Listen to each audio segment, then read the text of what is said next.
Alright, I've started streaming again.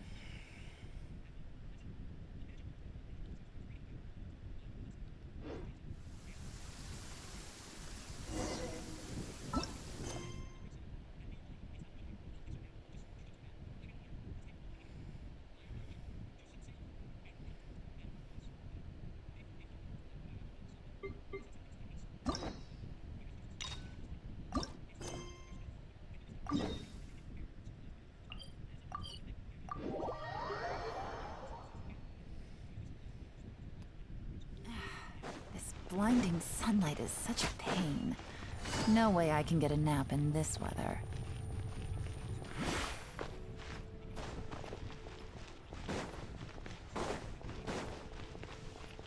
Take it easy.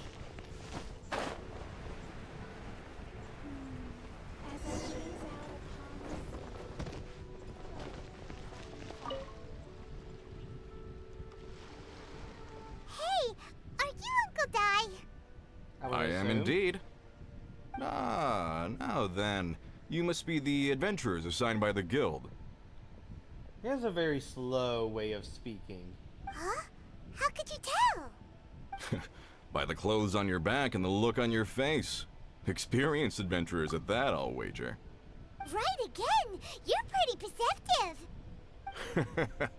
In this trade, you need a sharp eye for people, not just rocks. Uncle Di can see what you're made of from a long way off. Alright, my assistant should be arriving soon, so let's just wait here a moment. Woo woo! That's why we're here! Now there's someone else taking a cut? Well, to tell you the truth, this is a very difficult matter. Too much for adventurers alone to handle life here. So there is someone else! Do you think we're not up to the job? Paimon, you're getting competitive again. It just occurred to me that you don't have all the facts. The incident in question happened in a mine, and it's a little out of the ordinary, to say the least. Mines are dangerous places, as I'm sure you're aware. As such, I've enlisted an industry expert to cover all contingencies. Last time I checked, adventurers weren't experts in ore appraisal or geological analysis. With a professional by your side, everything should run smoothly. Besides, this guy's the best in his field. No matter the rock, he'll tell you its value to the nearest mora at a glance. I'd go as far to say that there's not a soul on Tevat that knows rocks better than him. I'd be a fool to not enlist an expert of his caliber. You're a fool if you think you found Tevat's #1 rock expert. Oh? And why might that be? Because Tevat's #1 rock expert happens to be a friend of ours. Ha ha! Didn't expect that, did you?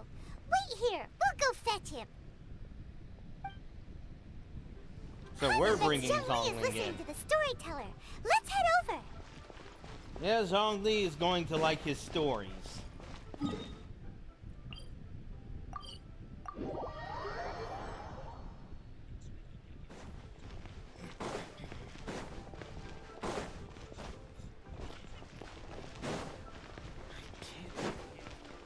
Hey there.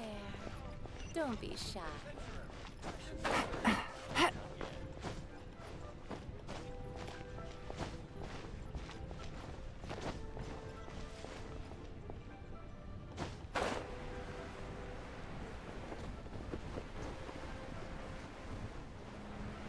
Oh, there he is. In our last tale, Rex Lapis.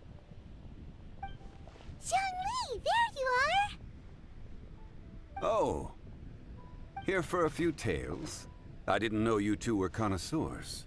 Oh, no, we're here for you. Do you have time? Ah, something I'm rarely short of. We need someone who understands geology and ore. Someone who understands geology and ore. Take a look around. Is there anyone in Tevat more qualified? The requester claims to have enlisted Tevat's #1 rock expert, but Paimon doesn't believe a word of it. Nobody understands rocks better than you. You appear to have taken his claim quite personally on my behalf. Oh, no. It's just... Uncle Di doesn't know what he's talking about.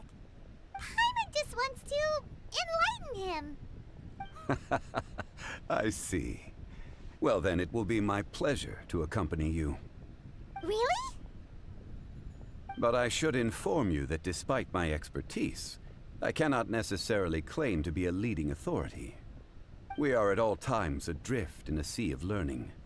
New knowledge should be welcomed with open arms. Still, I imagine I will be of help to you in this endeavor. If we do encounter an expert, I look forward to broadening my own understandings. Ugh, stop being so modest, Zhongli. Well, we got him. Let's head back to Uncle Dai.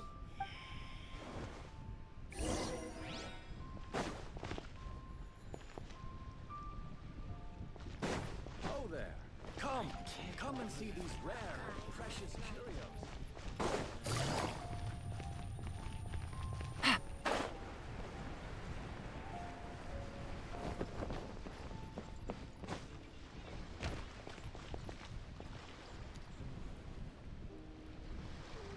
Uncle Dai, we're back! Oh, and this must be the friend you spoke of? Yep. Paimon doesn't know who your rock expert is, but he's got nothing on our guy. Let's not get ahead of ourselves. Still, I do have a claim to some experience in this Hey, I'm field. doing good. How are you doing, Uh-huh. Jessica? So you say. Wait till my guy gets here, then we'll see. It's no use me singing his praises. You'll have to see for yourselves. Is this the place? Oh, the confidence not Aha! coming off of this Speak of the guy. devil. Allow me to introduce my assistant, Kun-jun. Young Kun, these are two adventurers assigned to us. And as for this gentleman...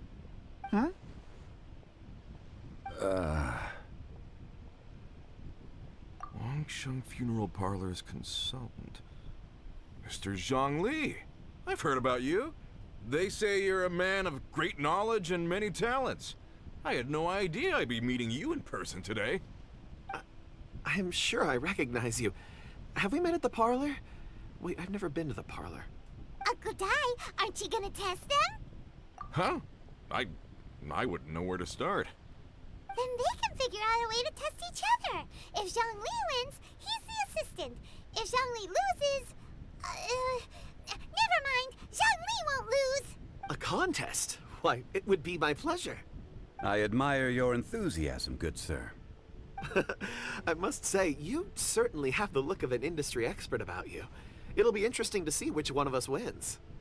Stop talking the talk and start walking the walk. I'm just saying it like I see it. Which is, incidentally, the only skill I have worth talking about. So you're an appraiser, Mr. Kun-jun. Well, no. Actually, I've already forgotten what I'm in Liyue Harbor for. I was standing by the side of the road one day when Uncle Dai called me over. He saw me holding a rock and asked me a few questions. He seemed incredibly excited, even followed me for a while. We arranged to meet here. Huh? How could you forget something like that? I saw him on my way over to Liyue Harbor, poring over rocks and muttering to himself. He looked to be very familiar with them. I asked him a few questions out of curiosity. To my surprise, he knew more than me, an old mining foreman. In any case, he didn't have any pressing matters and agreed to help me. So, do you have a poor memory? Not exactly. Anyway, if it's rocks you need help with, I can most certainly lend a hand. Mr. Zhongli, what do you make of this rock? A glossy exterior, with a fissure that could only have been left in the wake of a volcanic eruption. If I'm not mistaken, this is a rough gem from another nation. Ah, a keen eye. It's no ordinary rough gem. Fragile surface layer, black veining. My intuition tells me that there's high-quality crystal ore inside. Remarkable! This rock does indeed hail from the vicinity of a volcano. I came across it in a market and snapped it straight up. The seller thought it was some leftover industrial remnant. They had no inkling of the treasure that lay within. What makes this crystal ore so special? Purity and geological rarity alone aren't enough to make a treasure. Some of the most precious crystals contain deposits of water or sand. In the moment of its formation, the crystal hidden within this stone shell captured a pocket of water. For water to be hidden in its depths, like a moon concealed within a mountain, reflecting shafts of daylight that make it through. Now that's a rare treasure. Such a detailed description. Almost like he saw it with his own 2 eyes. Say, you're not trying to hoodwink us, are you? After all, we haven't even seen what's inside yet. Everything he said is true. Most crystals are born in high-temperature environments. Heat and water aren't natural bedfellows, of course, which is why crystals with water deposits are so sought after. Moreover, this particular crystal contains mountain lake water. A rare find indeed. Well, if Zhongli says so, it must be true. I've yet to encounter anyone with a judgment as shrewd as yours, Mr. Zhongli. How did you know exactly what lay within? I've seen many such stones in my time. I recognized it immediately. I hope you didn't mind me flaunting my experience, Mr. Kunjun. Of course not. I feel I've met a kindred spirit here today. I hope you will accept my friendship. Uncle Dai, it would be a mistake for Mr. Zhongli not to join us. Trust me when I say that his level of expertise is unrivaled in the trade. You won't come across another of his caliber in your lifetime. Very well. There is strength in numbers, after all. Everyone, follow me to the chasm. There are men counting on you to find them. Not gonna lie, this guy seems to be quite capable, considering he's, you know, a hell of a lot younger than Zhongli. Oh, there's the art request. Yeah, hell of a lot younger than Zhongli, and doesn't have literal Earth superpowers telling him what kind of rock you're dealing with. Alright, to the chasm.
Whoa, this mine is huge!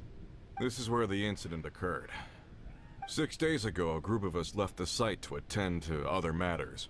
When we returned, the 4 men we'd left behind had vanished. I led a team around the entire mine, but found no trace. That's when I decided to enlist help. So 4 miners have disappeared. Yes, there were 10 of us. We lost Long, Bold Sen, Brave Sen, and Mao. I worked with all of them. Workers in this brave. trade are usually young men in the prime of their lives. Could it be that the 4 of them left for another mine? Unlikely. There's no other lodging for miles around, and we didn't pass any other mines on the way over. Huh. Such a huge mine. Did you really manage to explore every corner? Underground, overground. we left no stone unturned. We tried everything short of digging further into the earth itself. How could 4 sturdy young men just vanish into the bedrock? We'll need to explore the site ourselves before extracting any conclusions. Very well. I'll wait here. Please, proceed wherever you'd like. If you come across any clues, let me know straight away. So strange. How could the 4 of them just suddenly disappear? Did they run away from something? Let's look around first and see if we can find any clue. Over here! What's this? A pile of shirts, some trousers. A few everyday items. They must belong to Uncle Dai and his men. 1, 2, 3, 4. Huh. That seems right. 10 shirts, 10 pairs of trousers. These must be spares, right? Look, Uncle Dai's clothes are identical. The 4 of them have been gone for 6 days without a change of clothes. There's also a few handkerchiefs and some soap lying around. Oh, and some tool belts. They're going to stank. Items for washing one's face before the dawn shift. Mining equipment. So, they didn't take any supplies. Correct. Improbable. There are 4 pickaxes missing. It seems likely they left with the tools of their trade. They had time to take their tools, but not their everyday items? Huh. Why would someone set off with their tools, but leave their luggage behind? While mining, they One, got kidnapped. They were working close by and didn't need to move their personal effects. But seeing as they've yet to return, this seems an unlikely hypothesis. Or 2, they were forced to leave and had no time to think about their supplies. That's my guess. Oh. It's certainly a possibility. We'll need more clues before any further inference can be made. Either that or a If they cave-in. didn't leave, maybe they were made to Sinkhole. leave. Let's make a note and let Uncle Dai know.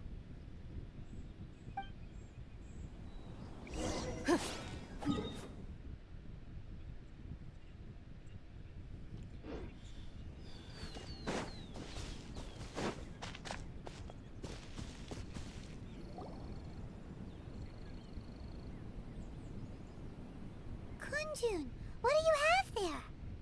Oh, right on time. Did you find anything? There's a chunk of ore here. Perhaps there are clues within. Or, what does it have to do with the disappearance? Let's find out. I'll give it a try. A moment, please.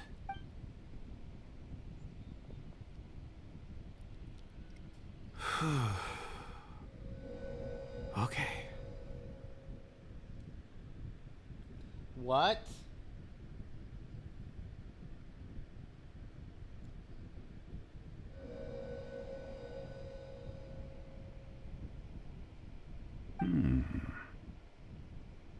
Looks like he's concentrating really hard. What's he up to? I see 4 men following someone out of the mine. Okay, never mind. He has earth powers too. It looks like a child. A child? What's a child doing in a mine? I'm not sure. Also, how did you see anything exactly? Oh, I don't mean see in the traditional sense. I would appreciate it if what I'm about to tell you remained a secret. It's a little odd. I've never dared to tell anyone before. Okay. Psychometry is the superpower idea where you can psychically identify events around an object. Clearly, he seems to have some kind of lithometry. I can perceive the memories of ore. Huh? Yep, psychometry is Perceive. memories of the So there's object. no conjecture at work? You mean you can put your hand on a rock and boom, it just happens? Psychometry. I've always sensed that ore contains memories. Sometimes it records events that occur in the surrounding area.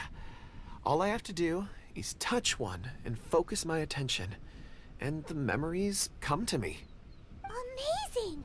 So you can find out everything that ever happened there. It depends on the ore. Some ores have astounding memories. Others, like iron ore and white iron ore, aren't up to much. Their memories are hazy. Core lapis and crystal memories are much stronger. They record more events and in greater detail. Stone seeing. Fascinating. A rare ability indeed. It was prudent of Uncle Dai to recruit you, Mr. Yeah, Kunjun. not bad picking up on that. I'm glad I can be of assistance. Based on what I saw, I believe they followed this path. This will take us north, away from the mine. North. Another clue for Uncle Dai. Let's make a note of it.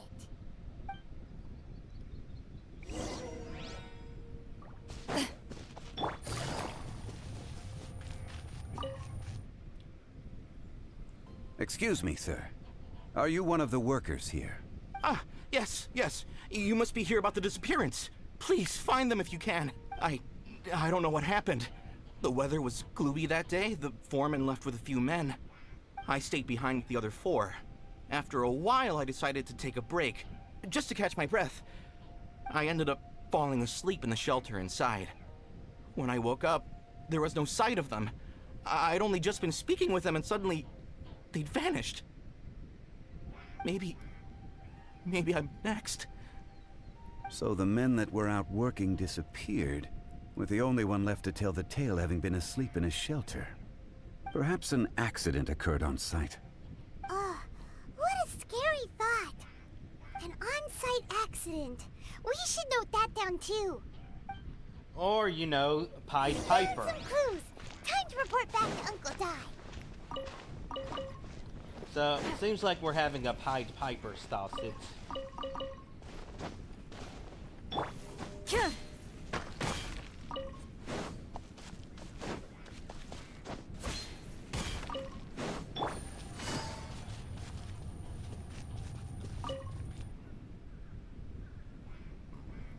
You're back.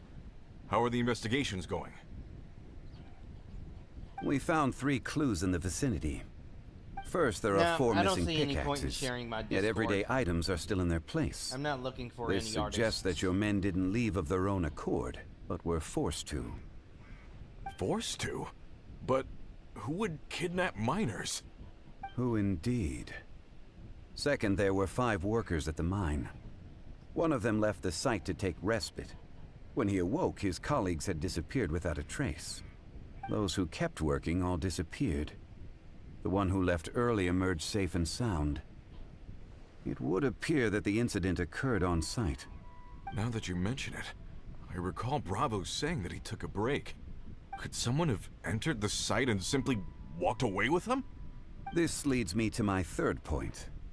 Mr. Kunjun here made good use of his, expert techniques to arrive at a conclusion. It was a child that took your men away. A child? But there are no settlements here for miles around. There's no way a child would have made it over to the mine. Unlikely as it sounds, that's our conclusion. Your men were following a child. Where did they go? We believe that they followed the road north, away from the mine and toward the ruins. North. Right. I'll rally my men and head in pursuit. Need help? You've been invaluable to the investigation, but leave the legwork to us. If we set off now and make haste, we might be able to catch them. That's not going to end well. Not so fast. The incident occurred 6 days ago. Even if they set out on foot, they will have covered a lot of ground by now. You're right. New plan. I'll lead my search party over to the settlements further out and make some inquiries. There are only a few settlements around here with lodging for the night. We'll go investigate and see if we can come up with anything. In the meantime, you could keep looking for clues. If we don't see each other, let's reconvene at Wangshu Inn tomorrow evening. Agreed. All right. Me and my men will get going.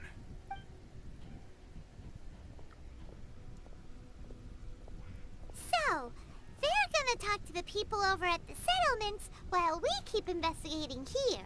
Correct.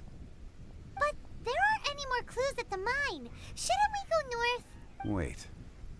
I believe we're missing someone. Huh? Oh yeah! Where's Kunjun? Paimon bets he's still investigating. Let's go find him.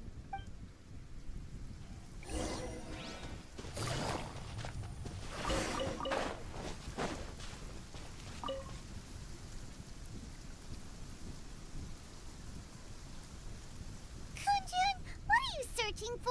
We're all out of clues. Let's get going. Ah, apologies. I'm conducting a quick search for my own benefit. I'm looking for a precious stone known as Dragonfall. Dragonfall? Never heard of it. Dragonfall is often used in forging. What use do you have for it? I don't know. I'm sorry. I don't recall why I'm seeking it. I've been feeling very absent lately. Name and address aside, I'm having trouble remembering things. In fact, I've been feeling extremely anxious, as if there's something I've forgotten to finish. It's an unpleasant sensation. Oh, Paimon knows that feeling. When you know you've forgotten something, but you can't remember exactly what it is. What, are you the Earth Dragon or something in disguise? I don't even know where to start with it. I've been aimlessly wandering. That day at the market, I overheard a conversation while I was buying something. They mentioned Dragonfall. It sounded so familiar to me, as if whatever it was I had to do was linked to that stone. So, I decided to look for some. Perhaps if I can retrieve some, I'll remember what it is I have to do. I see. If I am able to during our endeavor, I will help you look for this stone. Really? Oh, thank you, Mr. Zhengli. You're too kind. Think nothing of it. Shouldn't we get going? Heading north from the chasm, we'll reach Lingju Pass. If this is indeed the path they chose, there will be traces. Great! Let's have a look.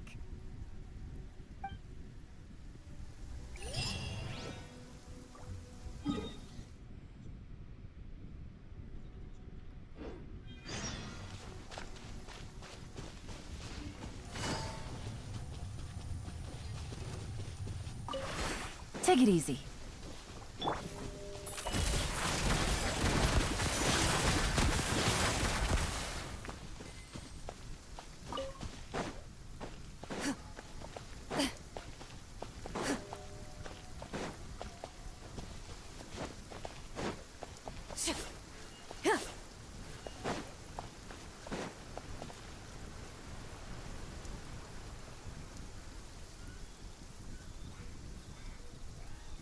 Wait! There are tracks here! These must have been left by the miners! Let us make our way to the end of Lingju Pass. If there are no footprints there, it would suggest that the miners are still within the pass itself. However, if we find new tracks, we can follow them wherever they may lead.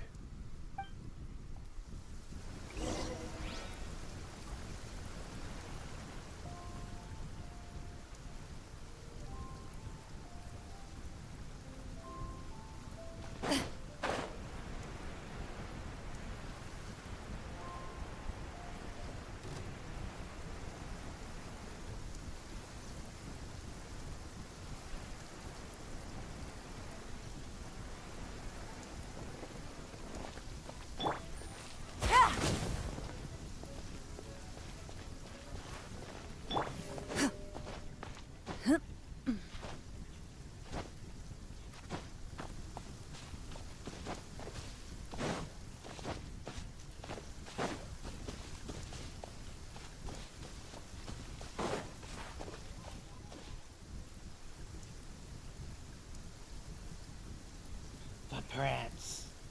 Hey! Footprints! But It would appear that they made their way through Lingju Pass and aren't kept these moving. 6-day-old?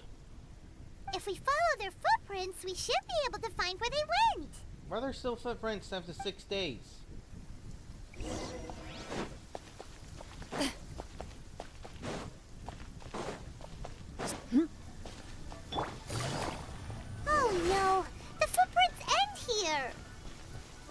We should inquire with anyone nearby. If the miners came through here, they may well have seen them.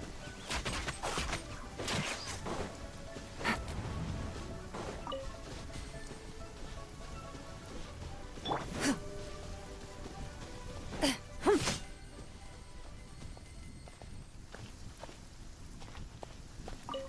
there!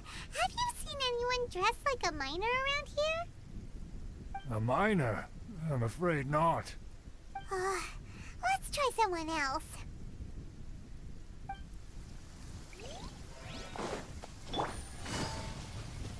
Hello! Have you seen any miners nearby? About this tall? 4 of them? Stop bothering me.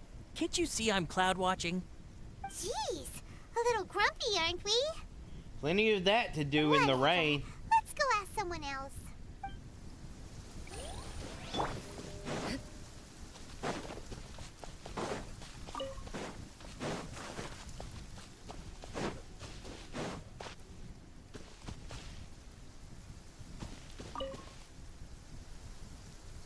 Hey there! Seen any miners? It must have been about 4 or 5 days ago. There were a few men who came through here carrying baskets and picks. I guess that could have been them. Yeah, that's them! 4 or 5 days ago. It appears that they were moving slower than we'd anticipated. Traversing the geography of Lingju Pass must have held them up. It was so strange. 4 big guys with lifeless expressions. It was like they were in some sort of trance. And there was a child staggering in front of them. Huh. This child. Did you see what they look like? I caught a glimpse. Blue hair, short. I think it was a girl. She wasn't smiling. In fact, she looked very serious. And they took this road? Yes, they followed it straight from here. Let's go after them!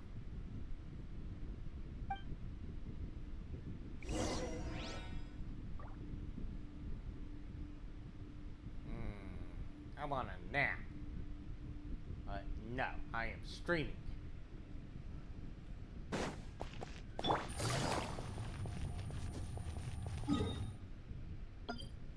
Of course, there's a teleport nearby.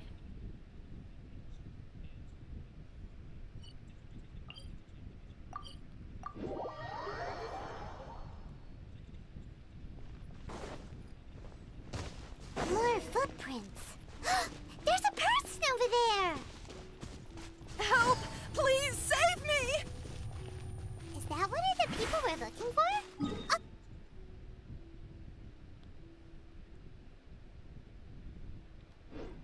Take it easy.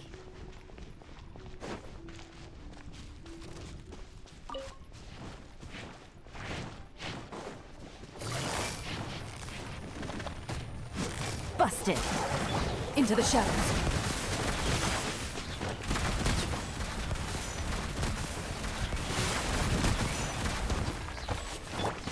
Scatter! Hunt them down.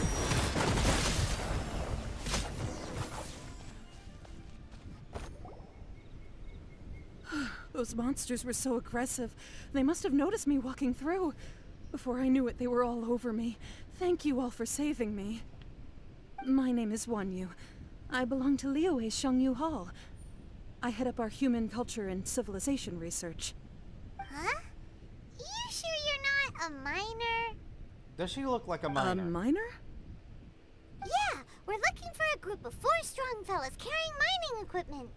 Oh shit, I just realized. 4 miners following a miner. I think I saw those people. Really? Yes. I set off from Nantianmen the day before yesterday, heading for Lingju Pass. About halfway there, I came across some people. A few men and a child. I was in a hurry. I didn't get a good look. I'm afraid I'm not even sure what they looked like. Apologies. I think that's all we needed to hear. Thank you. I hope it's useful to you. I'd better get going. There's a conference I need to attend. Again, thank you all for your help.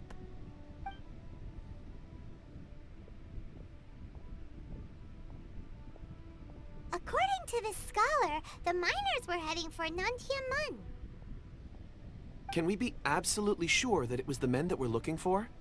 A child with a group of adults sounds pretty close to Paimon. But... Hey, perhaps that rock over there can tell us more. Aha! Paimon nearly forgot about our secret weapon! It looks promising. I'll do my best.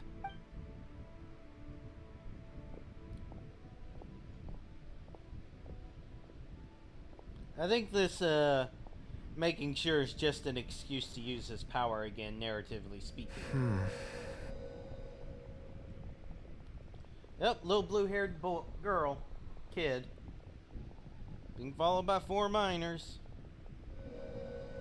Miner being followed by a miner.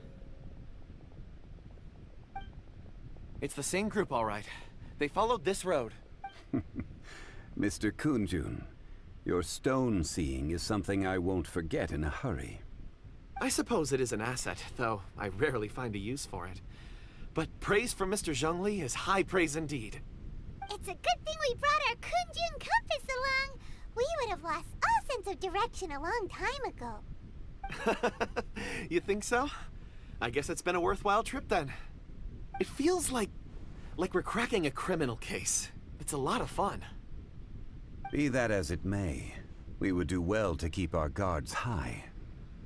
4 fully grown men in a trance-like state, walking ceaselessly day and night, over hills and mountains, led by a child. This is no ordinary incident. Oh, you're quite right, Mr. Zhongli. We should have our wits about us. That's not all. Our scholar was attacked by Geovishap hatchlings, but the level of aggression they exhibited was unusual. We have encountered many clues along the way. So far, they've pointed us in the right direction. The miners headed in the direction of Nantianmen the day before yesterday. From here, they would have had to navigate a perilous mountain road. If their destination is indeed Nantianmen, we should be able to catch up with them. Great! No time to lose! I left a mark in the vicinity just now. If Uncle Dai does pass through here, it should guide him to us. Clever thinking! A classic Zhongli move!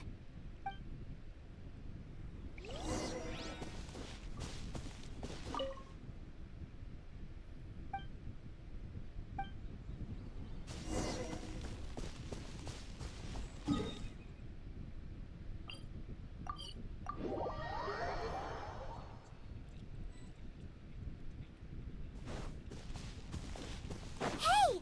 Over here on the ground! Is this one of the missing people?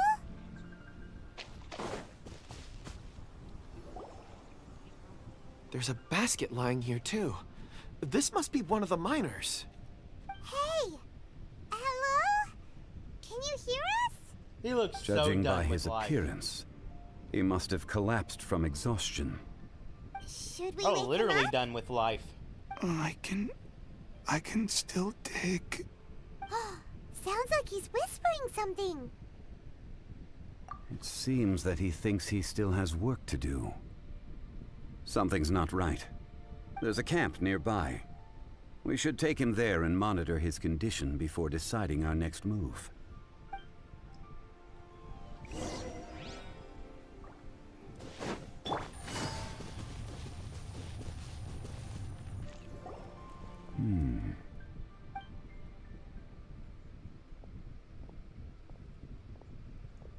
How is he? He won't die, right? He's worked himself into a stupor. Thankfully, he's not in serious danger. Paimon heard him talking about digging for something. Did he dig himself into this state? It's certainly a possibility. It looks like there's something in his pocket. Are these ore fragments?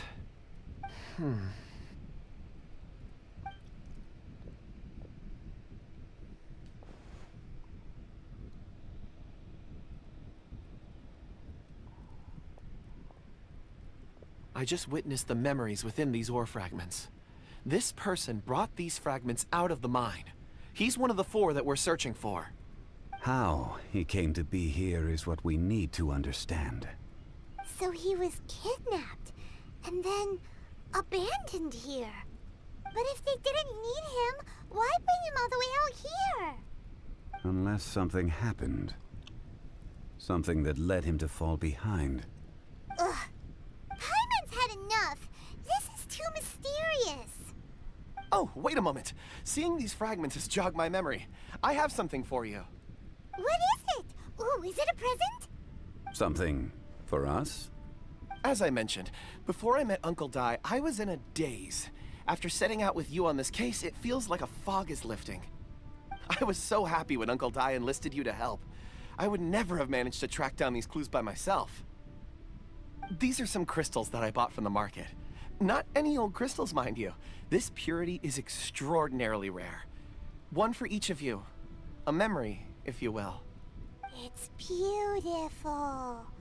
Oh, and the colors change as you turn it. It's like a different crystal from each angle.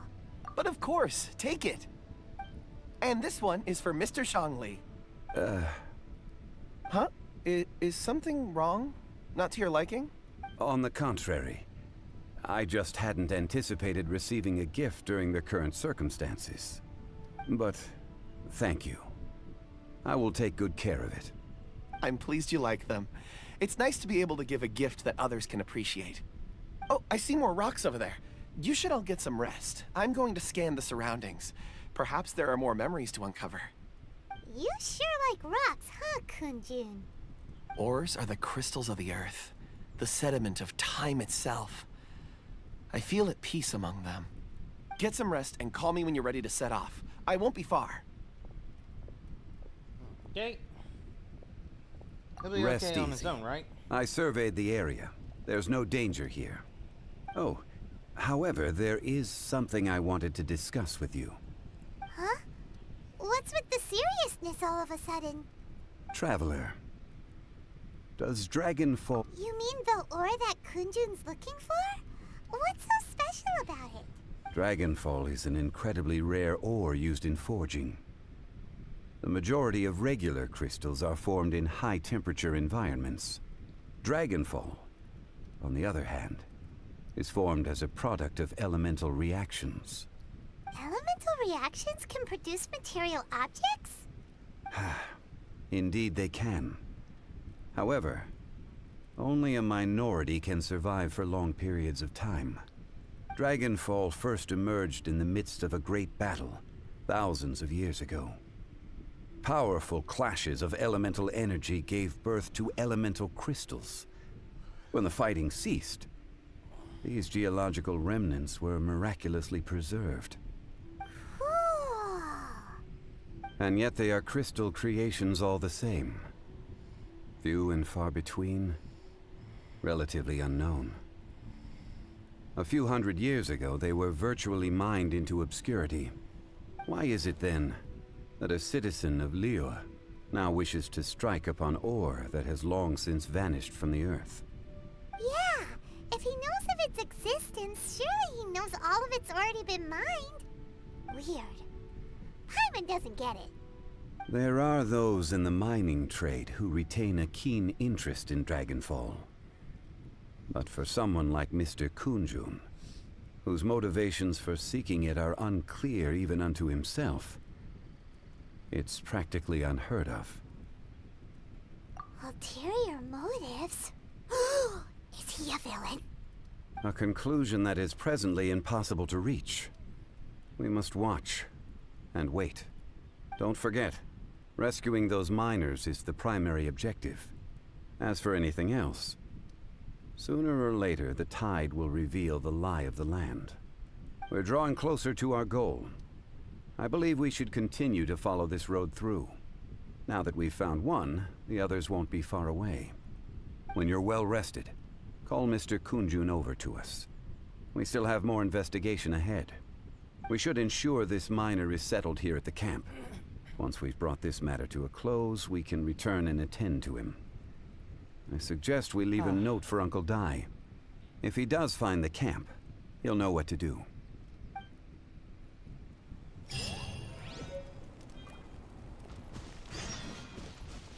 Archaic stone. Loaded.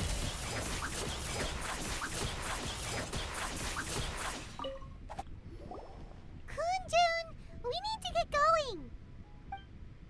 No problem. I'm done here. Any results, Mr. Kunjun? There are many beautiful rocks here, but nothing out of the ordinary. I couldn't find any clues. Then again, the memories of ore can shift with the passage of time and the changing of the environment. Difficult to say. I feel that ore memories tend to be from the recent past. So there's never any ancient memories? Rocks endure, but as eons pass, their memories are erased. Those memories that survive are rooted in powerful emotion or thought. That makes sense. It is the same for people. Indeed. Let's keep going. So only way he's going to know what a ancient rock remembers is if it was a truly cataclysmic event.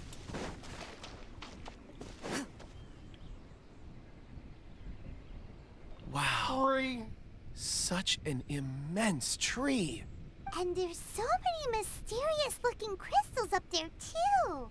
This ancient tree. Let's conduct separate investigations. I'll take that area. All right then. Kunjun, can you see anything worth investigating? Well, there is this stone tablet here. Doesn't seem very interesting. Paimon's gonna look over there. Huh. It's worth a try, surely. Let me see. Oh!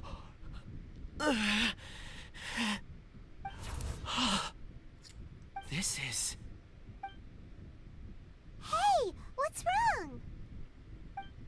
just a bit lightheaded. It's past. Nothing to worry about. What'd you see? Not yet. Whatever. Paimon's going to investigate over there. Why don't you climb the tree and have a look? If you don't try, you won't know. Anyway, you'll be able to get a good look at our surroundings from up there.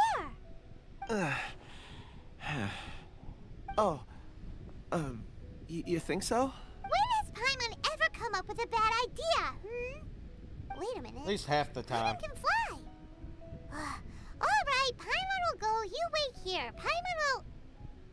All of you, come here. Huh? Zhongli's voice came from behind the tree. Did he find another clue? Quick, let's go see. Maybe he found another miner.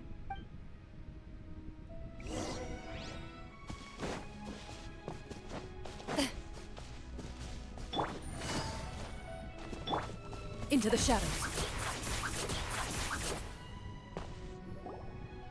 This has been newly dug. It would appear our answer is up ahead. Is that a voice coming from the tunnel? Someone else go first. Compose yourselves. I will lead us in. There is an unusual presence emanating from inside the tunnel. Prepare yourselves and tread lightly.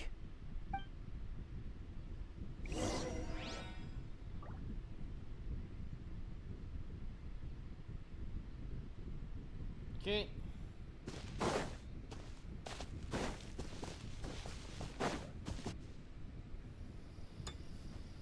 Ooh, ominous. Huh? The missing miners are here. What are they digging for? Hey, is this pickaxe enchanted? I'm afraid that this whole tunnel is the fruit of their strenuous labor. That gate. Has it been there all along? Digging a tunnel to this ancient seal. Had they not been discovered, they would undoubtedly persevere until they opened the gate.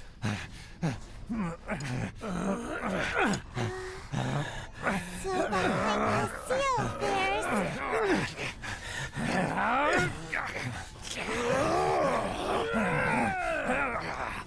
Oh, they're going full zombie mode.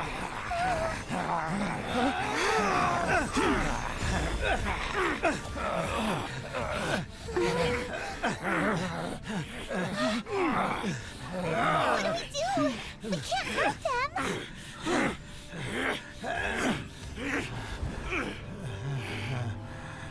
Oh, that is cold. Uh-oh, the girl.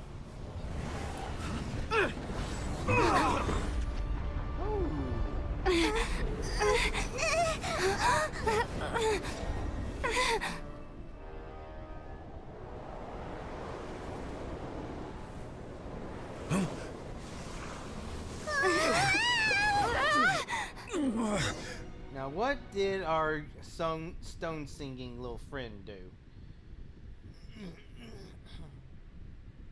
Uh-oh.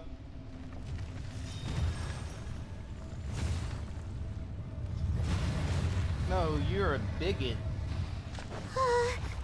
What type of monster is this? Morax, you arrive at my doorstep of your own volition. Excellent. Taking revenge and sealing me away will be all the easier.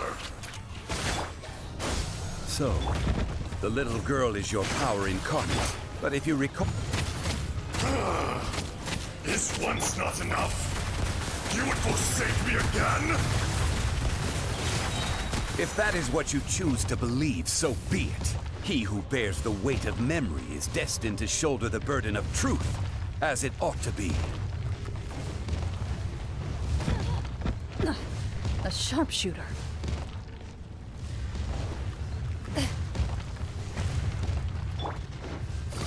Quietly now. Evil looks. Shoot on sight. I will have order. Quake! Scatter! Spring forth! Into the shadows. Vision! Morax! You think you can destroy me? It's not gonna be very hard.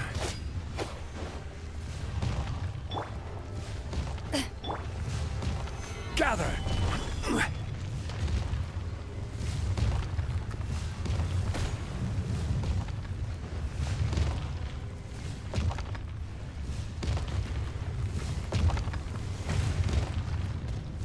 Crumble! Scatter! Things are about to get Loaded.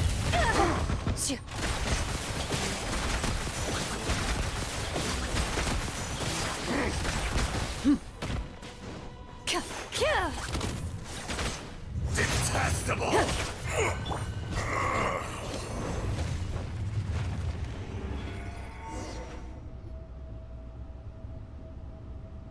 Morax, 1,000 years after you sealed me underground, you return for the second time. You should call it by its name, Ajdaha. Fate. Fate? Fate?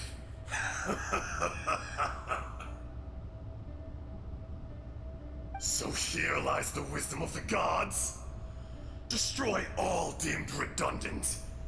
Enlist tyrants to ravage the wilderness. No.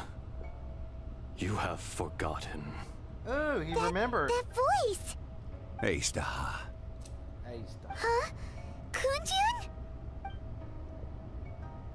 Morax. It's been a while. Huh? You're... Ajdaha. The very same. During the battle, you imbued us with your power. Yes. It was all I could manage. You're not a Kunjun? Forgive me for concealing the truth, traveler. There were things that only became clear to me upon reaching this tree. Allow me to elaborate. I am not Ajdaha the whole, but a fragment. Heaven and earth, yin and yang, opposing forces. You can consider the existence of me and the Ajdaha you see there to be a reflection of such polarities. We are a schism of the will of Ajdaha. So there are two Ashdahas? No, it can't be. That's impossible. When the seal loosened, your power manifested in this world as a child. With this new identity, you were able to vent about the forces that suppressed you. But would anyone listen? Would they even care? That's when it occurred to you. The loosening of the seal constituted an opportunity to strike back. Kidnapping the miners was all in aid of digging to the entrance to the seal itself. Your plan was to launch an attack on both ends, from outside and within, thereby fully destroying the seal. The audacity!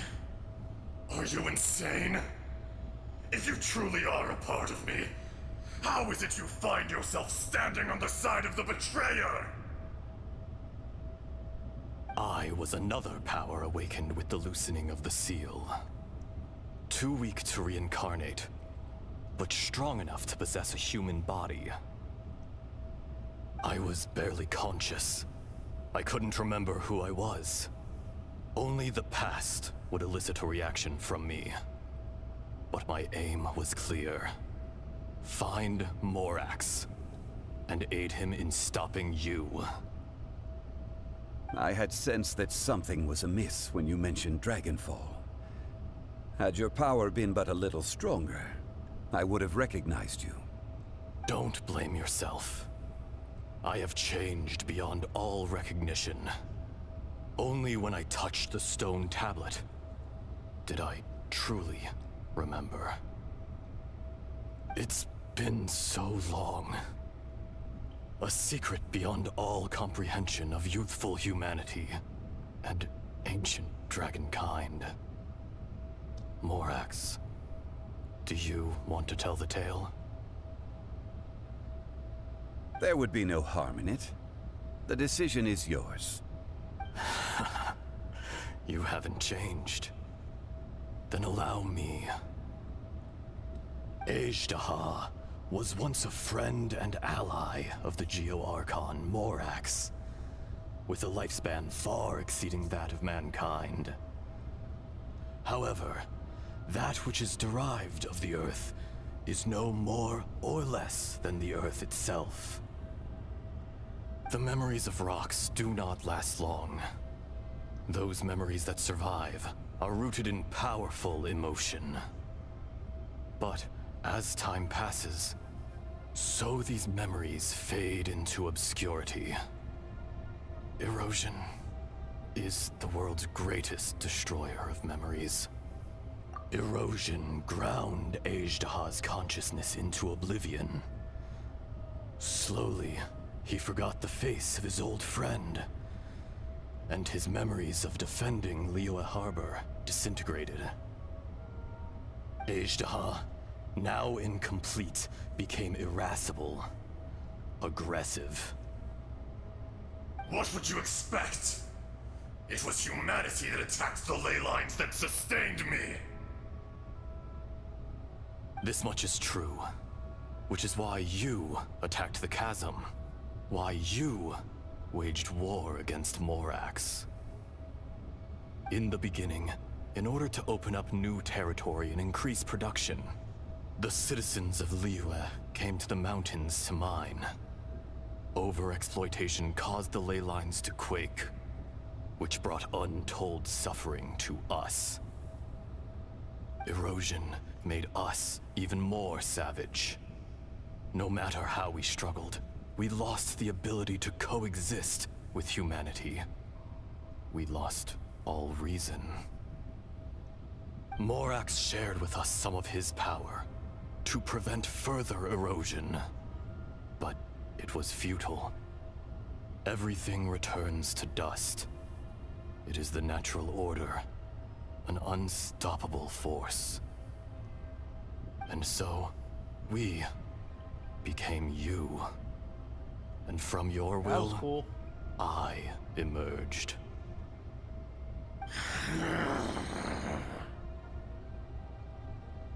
I am your final contract. Witness the promise between Ajdaha and Morax.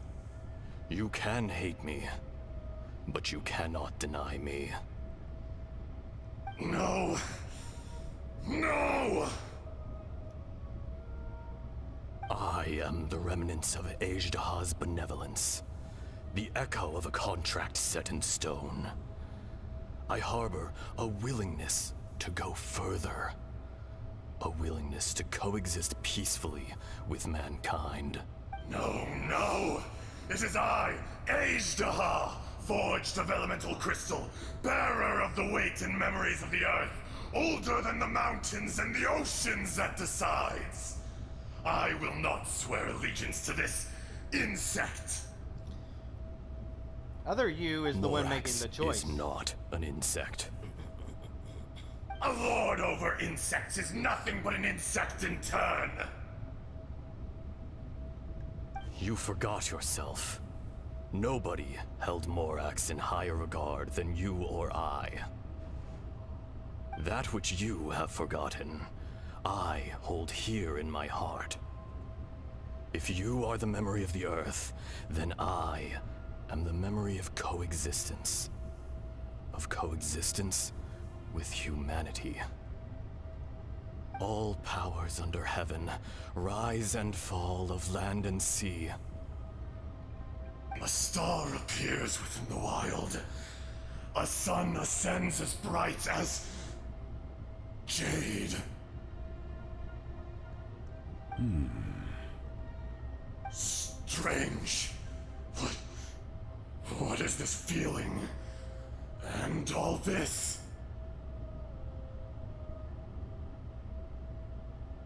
You are spent, and I will soon disappear. Before I do, heed these words. In the wilderness, snow falls on a spring day. In an instant, it will melt. Even where it is fleeting and leaves no trace. Even where it will never fall again.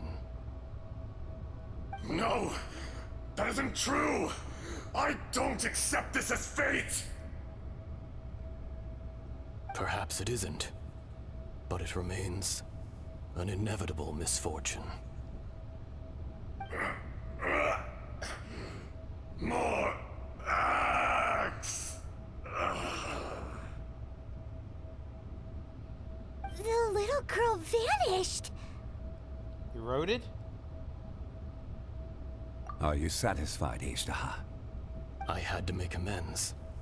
Satisfaction had no part in it.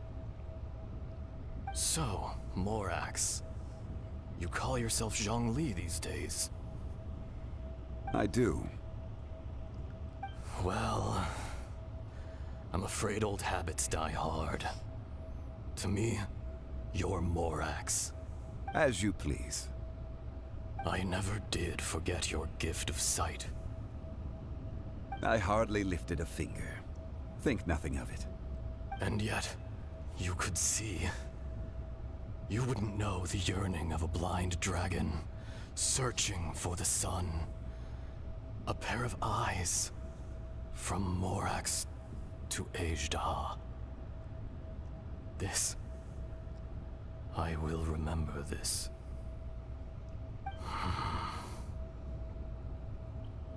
Your power is nearly spent.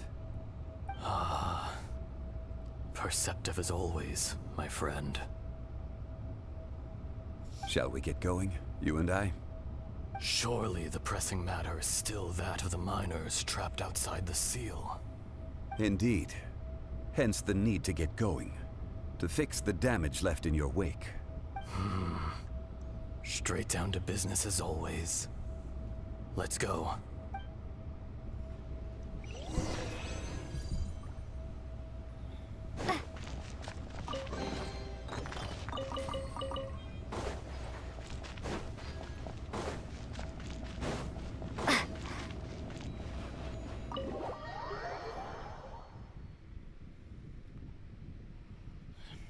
Let's see if we can fight Homeboy again. Huh?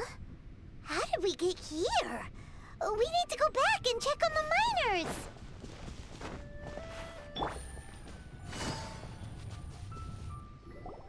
So there you are. My men and I found your clues and followed them straight here. We found Mao in a tent at the campsite unconscious. It seems he'll be okay. Sadly, we found no trace of the other three. Huh? What? Young Kun, what is... Nothing. Pay it no mind. Those 3 miners are over there, in that cave. Cave? What happened? They're exhausted, but not in danger. Don't worry. Right. Well, thank you, all of you. I better go and see how they're doing. So you're taking them back to Liyue Harbor? That's right. Can I come with you? No problem. You rescued my men. I'll be happy to assist all of you in any way I can. I'll be back soon. I need to assess their condition. Kunjun, we should be calling you Ajdaha. You're coming back to Liyue Harbor too, right? Are you even gonna make Not it? I. Merely this body. Guess Once not. I'm gone, the true owner will accompany the miners back to Liyue. Kunjun hails from a family of famous artisans. He too will be famous in time. It would be a shame for someone of his talent to go missing. You always did have a great admiration for blacksmiths. Curious how swords and daggers are blind, yet their creators see so much. Perhaps empathy is mankind's proudest achievement after all. Ajdaha, I am no longer the Geo-Archon. I can sense it. Today I am just an ordinary citizen of Liyue. Even you met such a fate. Let's get the difficult part out of the way. I cannot guarantee that I won't be awoken a second time. No matter. If that day comes to pass, Liyue must prepare itself to face you. And how will Liyue fare without Rex Lapis? They've done Even well. without a god above, this remains a nation of men. I was once their god. I ought to be here to witness their rise and fall. All life is shaped and then ground away by the endless flow of time. You were always the strongest among us. Yet, it would seem that even you have been eroded. That's unimportant. Fate is ordained by heaven. Even if our mission had already concluded, it would be cowardly not to strike out on the road of departure. You may live forever, doomed to a lonely existence.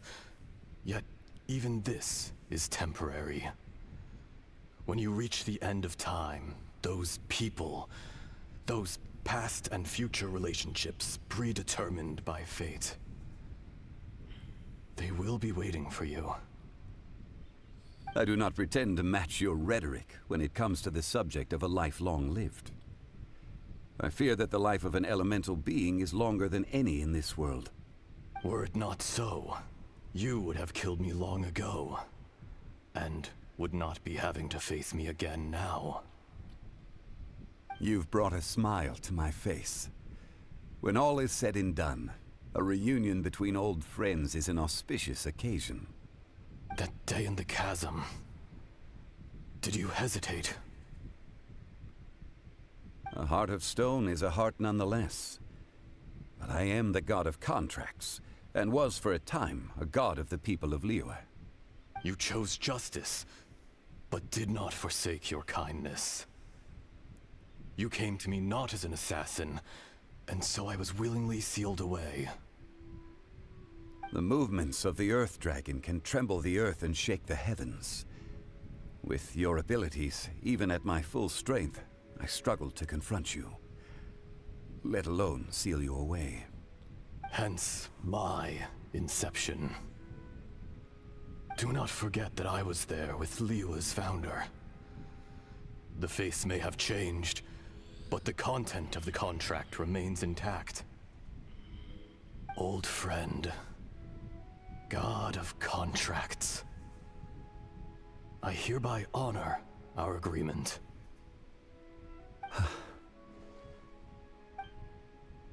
Thank you, Ashtaha. My life is nigh on eternal. I will go on with the infinite flow of time. And you, Morax, you too will live for many a day to come.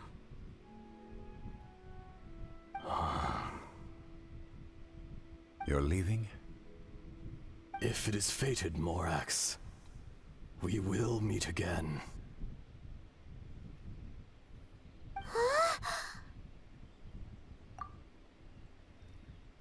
Yes.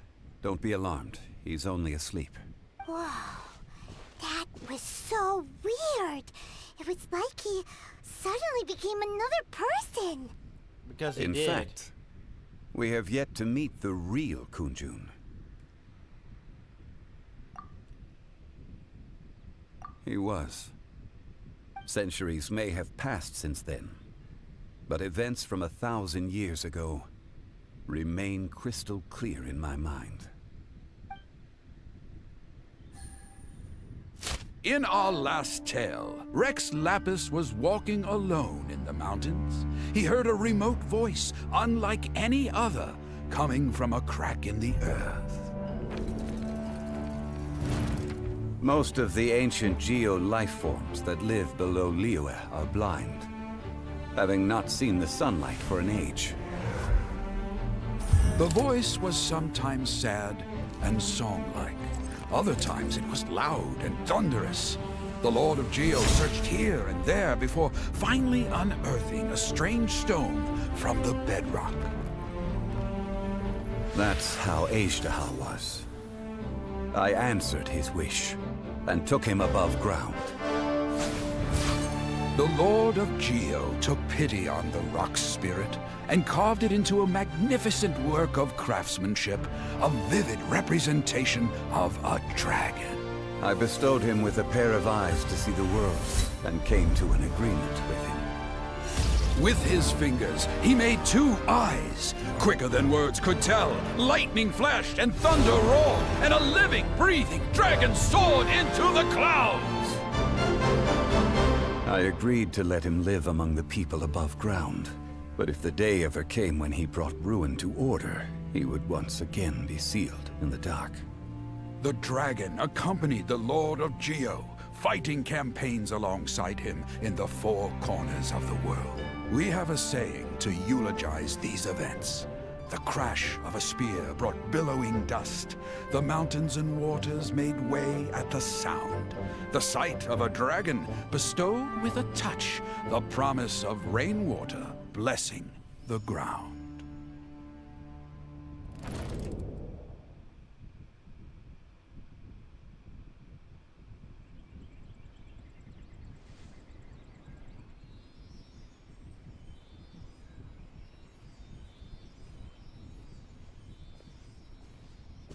A 1,000 years ago, Ashtaha attacked the chasm. I tried to obstruct him, fighting him tooth and nail down the length and breadth of the mine. Finally, I brought him down and sealed him underground. During that battle, Dragonfall was born. Ashtaha could sense the stone. Subconsciously, he wanted to use it to find me. Despite being the victor, I could not claim to be stronger than he. And in his heart, he still retained an ounce of goodwill towards me. Towards Liyue. Towards life above ground. He was willing to be sealed away. But as the erosion set in, He forgot. Even I cannot avoid it. But there is something I understand better than most. When the door opens, it is time to leave. The greater the power, the greater the danger erosion may bring about. The millennia may come and go, but even a stone may tire.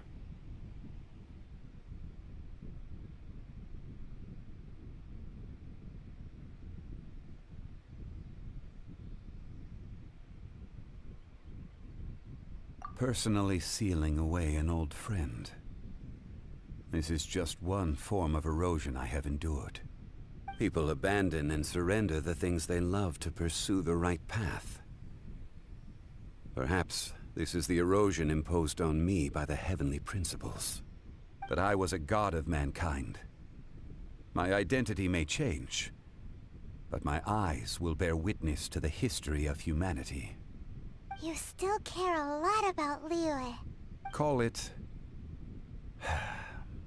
part of my duty. I must thank you both. No worries. Oh? About what? Oh yeah, Paimon nearly forgot. So, not long ago, we met a guy called Dane.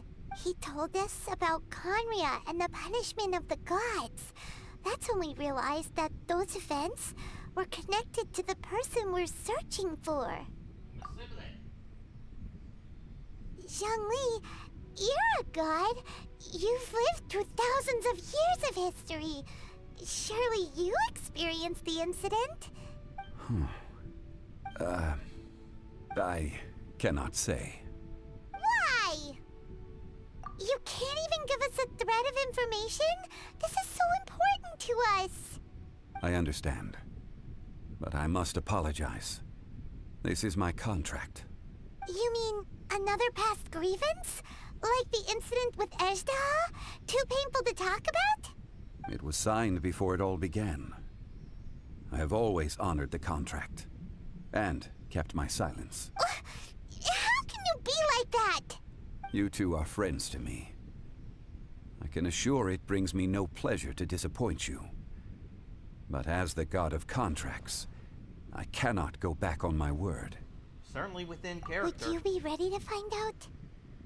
It appears your understanding of this world continues to grow. There are many events of ages past, many secrets that lie hidden. They have been eroded by time, forgotten by the people, abandoned. But you are capable of finding them and bringing them into the light. Those who come to witness will witness. Those who are born to remember will remember. If you take the same road as that person, there may be more difficulties ahead. But as long as you firmly believe that you are on the right path, everything has meaning. Oh my goodness.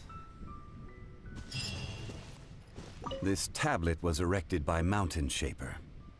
It names Ejdaha as a terrible dragon, and serves as a warning for later generations to stay away from this place, from the seal.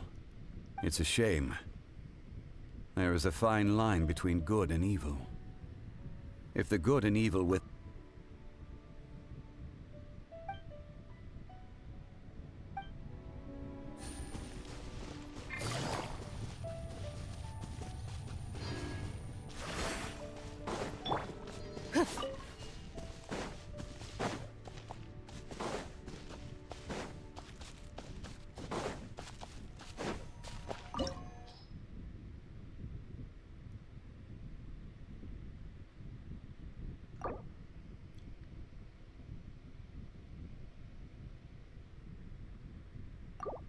Fire and lightning as recommended.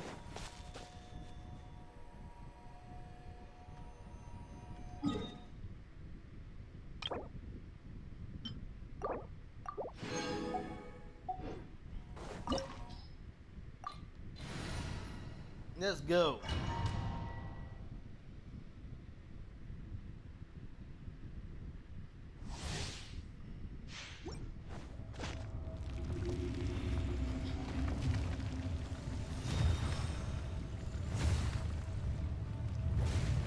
dare overstep your mortal authority? Oh, someone has something to say.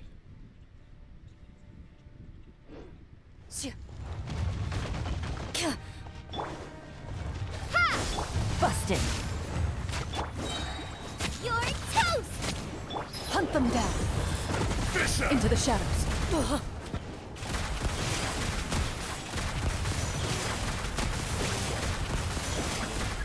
There is no atonement Scatter! for 1,000-year pain! No. Game's up. Fun's over. Loaded. Today, you witness your reckoning! Phase 2.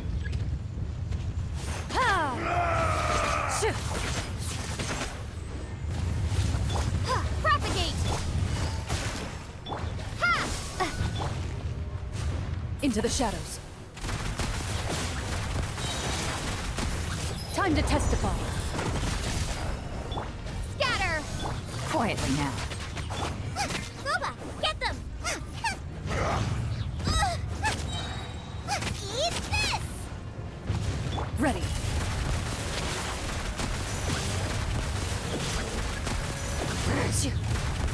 Enough. Propagate! Germinate! Ah.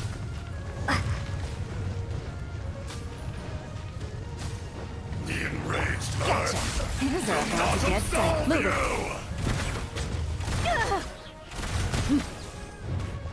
I am defeated. Well, that was definitely in the don't be so close territory.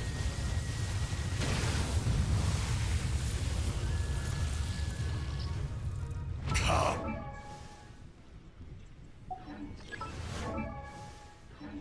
Myriads.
Winging it wasn't the best idea. Busted.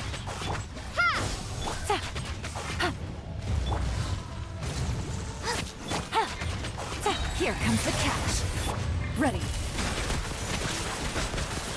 Back to the earth!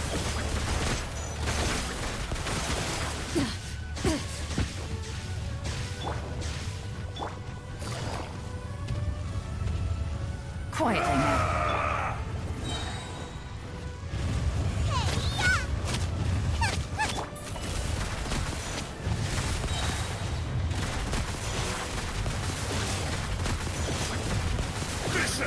Where evil lurks, shoot on sight. The enraged earth Propagate! will not absolve you!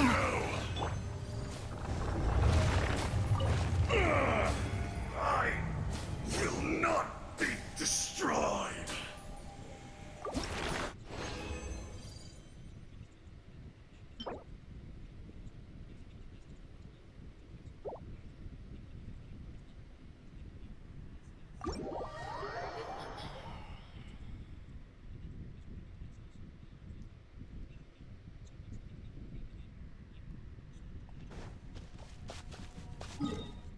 Oh, that guy is pretty tough.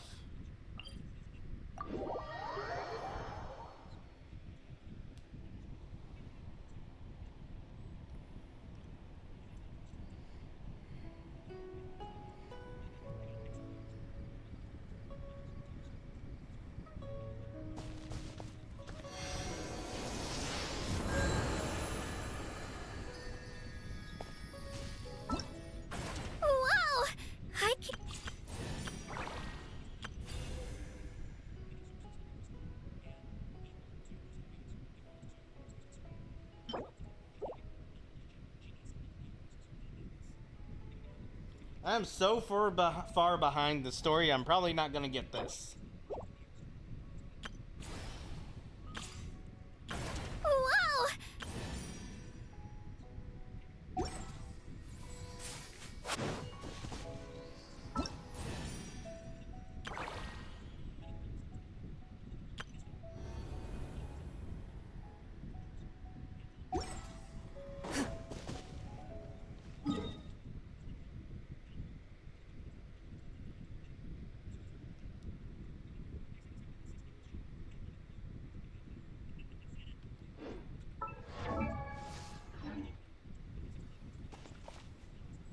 What the heck?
This area sure feels gloomy.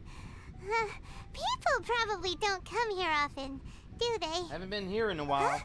Are Paimon's eyes playing tricks? Or are there things embedded in the statue? Visions.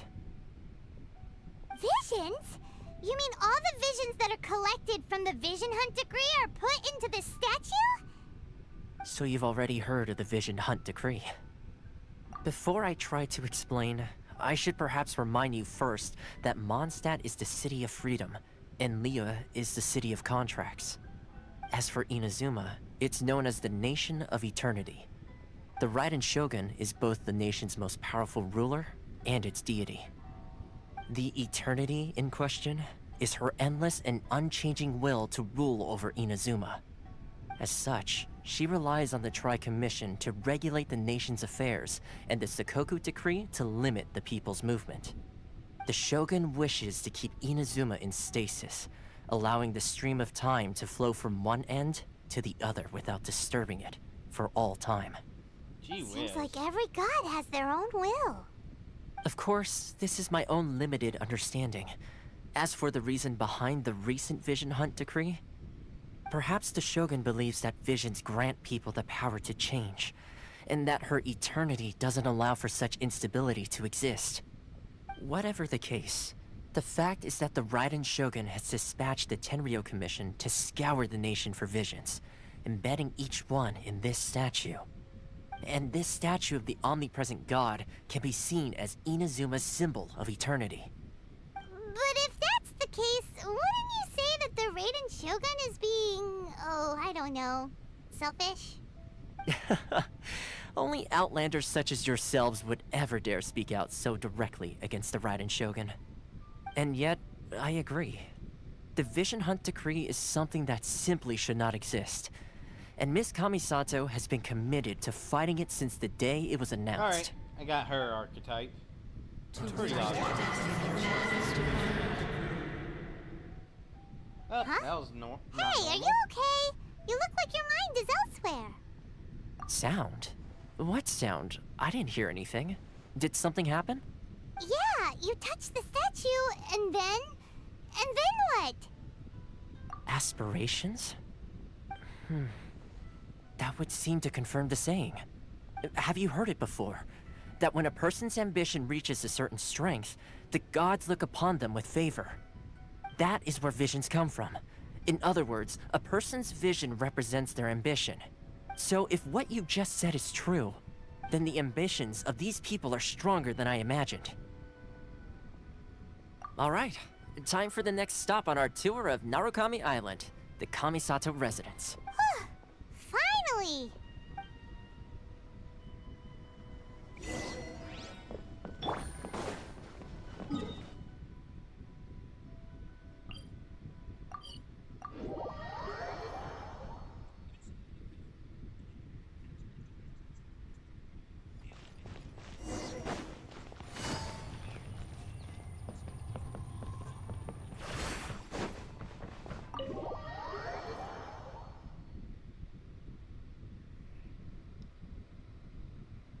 So, this is the kind of place where the big shots of Inazuma live, huh? Paimon kinda expected it to be snazzier. It's hard to top the Jade Chamber. Welcome at last to the Kamisato residence, honored guests. Miss Kamisato is delighted to finally meet you. Is this the Shirasage Himegimi you keep going on about? So, where's she at? Oh, behind the screen? Yes. As the daughter of the Yashiro Commission, this is how Miss Kamisato is accustomed to receiving guests. Consider it a time-honored tradition within the Yashiro Commission. Forgive me if this is an unwelcome surprise. Anticlimactic. Makes sense. She's a super important person after all. Please forgive my lack of courtesy for receiving you in this fashion, especially following such a long and wearisome journey over the sea. I have awaited your arrival with great anticipation, and Toma assures me that you do indeed possess the power to change the tide of the times. At present in Inazuma, in the name of the Vision Hunt Decree, the people's aspirations are being senselessly trampled underfoot. Though the Yashiro Commission serves the Shogun, it is the people with whom we share close bonds, given the contact we are required to have with them in the performance of our duties. A commission's power rises and falls with the trust of their people. Thus, we cannot remain indifferent to this situation without also remaining indifferent to our own fate.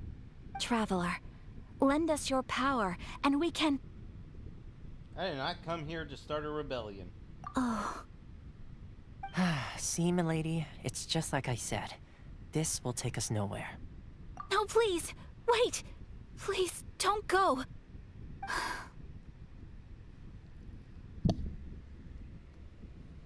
I will introduce you to the Raiden Shogun on one condition.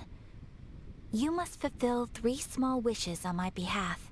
What are your wishes? They pertain to 3 whose visions were taken from them. Perhaps once you've met them, you will understand.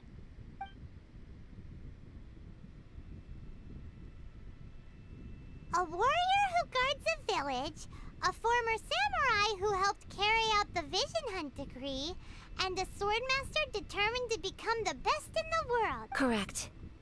Please do all you can to help them. I will await your return here. I'll fulfill your wishes. Then you have my gratitude. I'm sure you'll do great.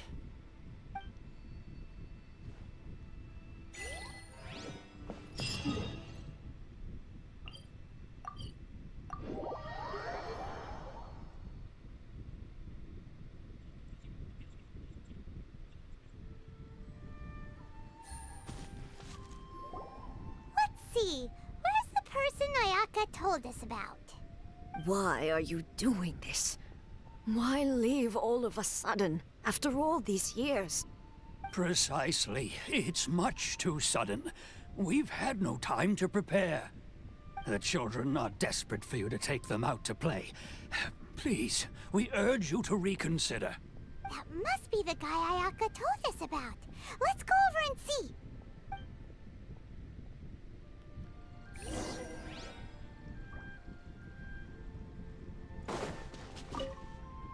Ah, you must also be here to try and convince Tejima to stay. Tejima has protected this place ever since he arrived here 30 years ago. Keeping out the treasure hoarders, fending off any monsters that draw near, resolving quarrels between the villagers. He has put an enormous amount of work into looking after this place. and we all think the world of him. But now, all of a sudden, he says he plans to leave us. We can't help but wonder, was it something we did? We will gladly apologize if that's the case. All we want is for him to stay.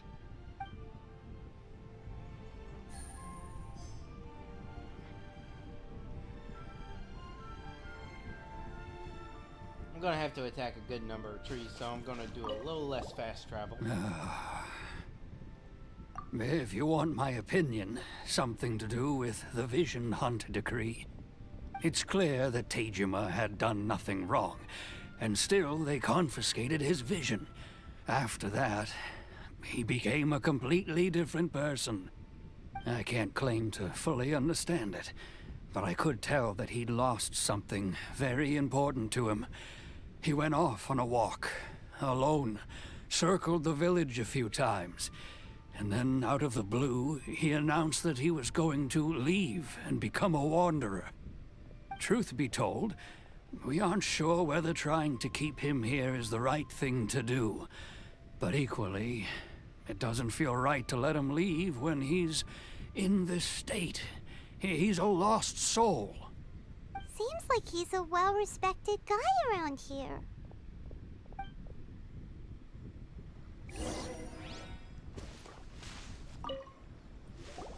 You must be Tejima. So what's made you want to up and leave all of a sudden? Me? It's not a question of why I want to leave, but a question of what reason I would have to stay. True, but that's not why I chose to stay here. And what made me want to come here 30 years ago? And why have I never wanted to leave in all that time? I don't have answers to those questions because I can't remember anymore. Ever since they took my vision away, it's like a slice of my memory is gone. In the past, I knew I wanted to stay here. But whatever resolve I had then, it's gone now. So I thought, what's to stop me from moving around instead? The emptiness inside me will be there either way. Okay. Well, in that case, if we help you rediscover the reason you chose to stay, you won't need to leave anymore, right? But if you can't remember anything, it's not gonna be easy. Oh, maybe if you just try a little harder to remember, then it'll all come flooding back? Yeah, Oh, sure, that reminds me. Last time I brought Tejima some fruit, I do believe I saw him writing in a Alright, that's diary. useful. I keep a diary? If you say so. I honestly can't seem to remember. Oh, yes, you do. And what's more, I remember you saying at the time that you wanted to make a note of a few interesting things. Things which would prove very important at a later date. Perfect! So if we want to keep Tejima from leaving, we just need to find his diary. It must be around here somewhere. Let's take a look. If you don't mind, we will leave you to find the diary. We should head back to the village to inform the others of Tejima's situation.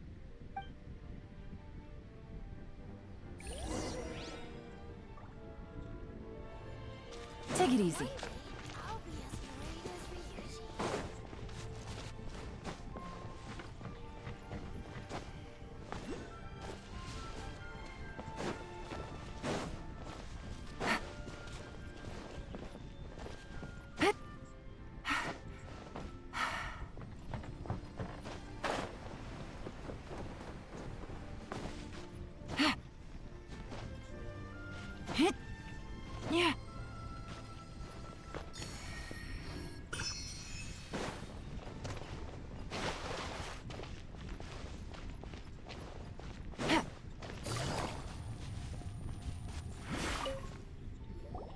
This looks like Tejima's diary, all right.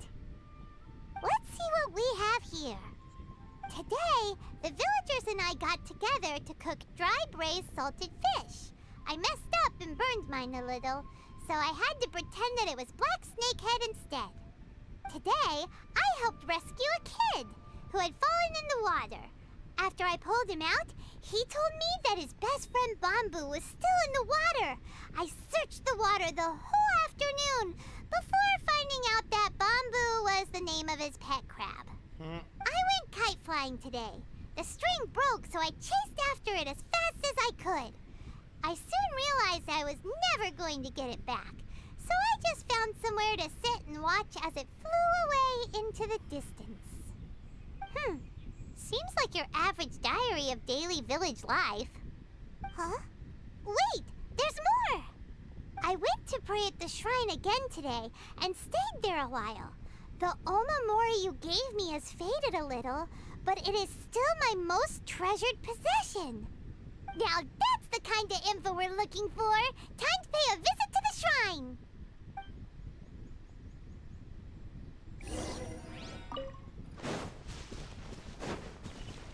Take it easy.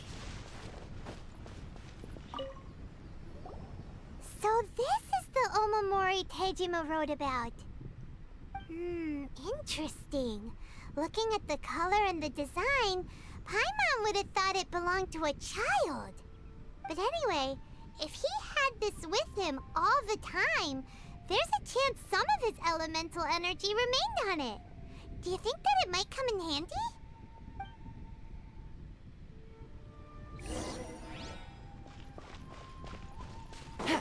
One day, I'll be as great as Ryuji.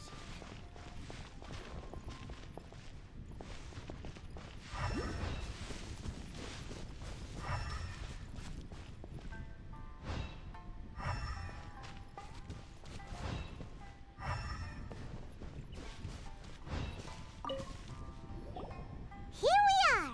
This seems to be somewhere that Tejima visited a lot. The soil looks like it's been disturbed.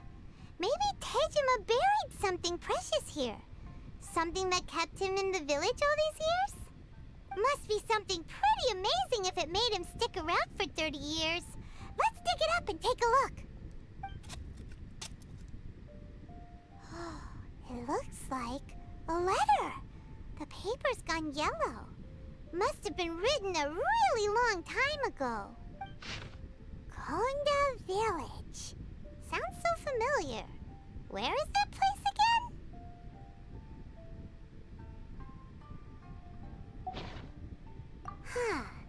So the reason Tejima came here was to wait for someone. But he's been here for 30 years. Oh, guess they didn't show up in the end, huh? Well, let's go give Tejima his stuff back and take it from there.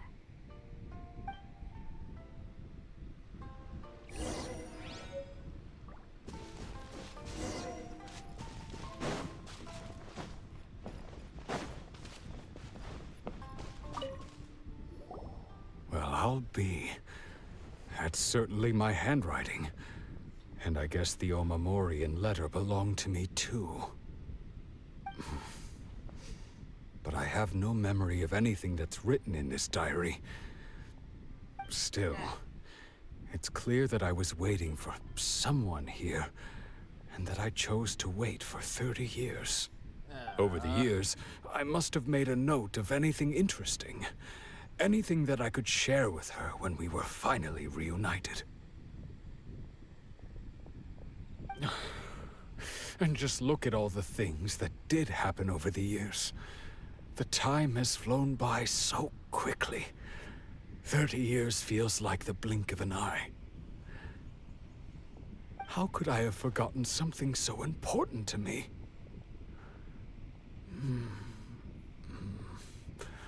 Now that I think about it, when my vision was taken from me, it felt like I'd suddenly been hollowed out.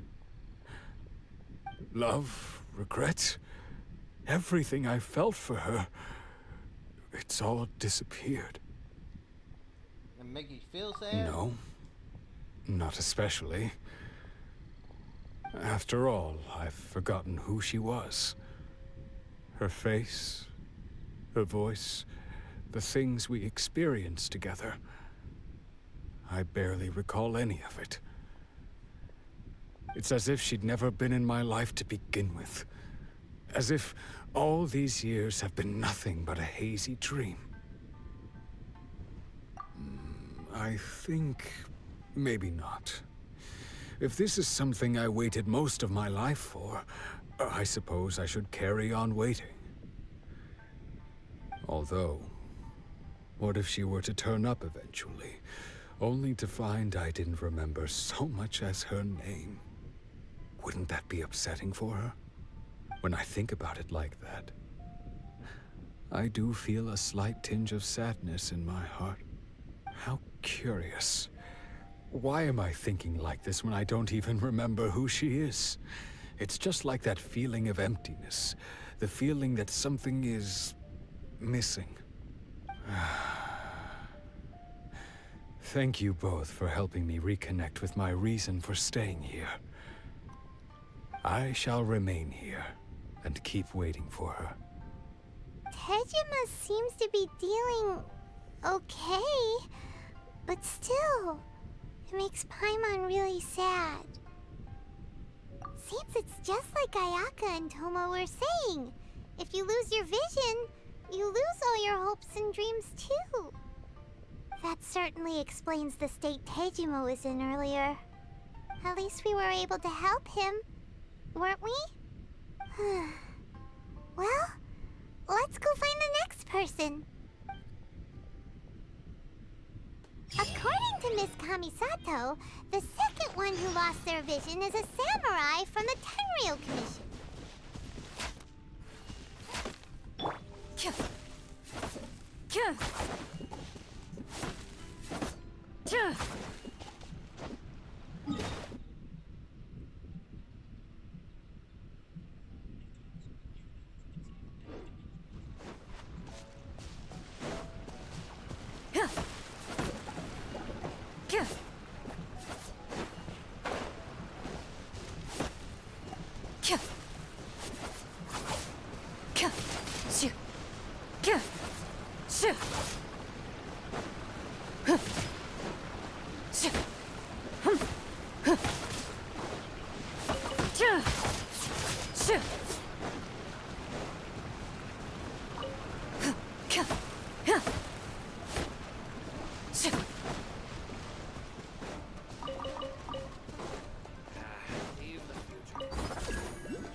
Busted! Game's up! Fun's over!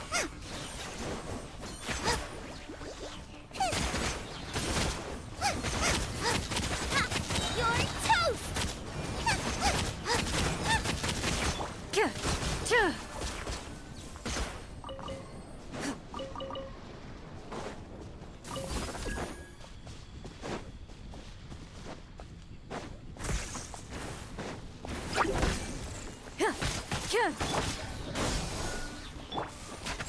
Gotcha! Nice and spicy!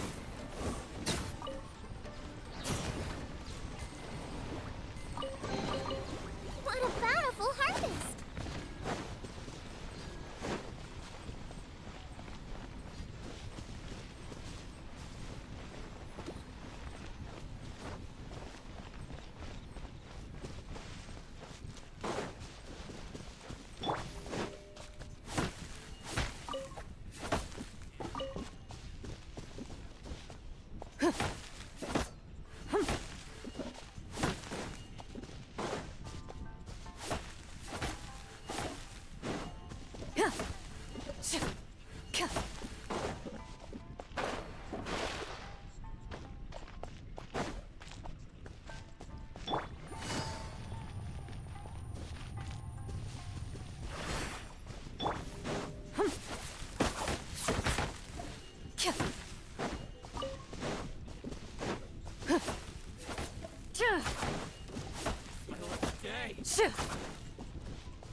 Loaded.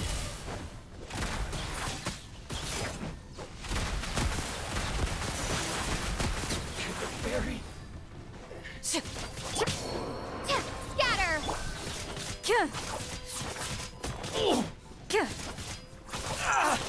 Finally,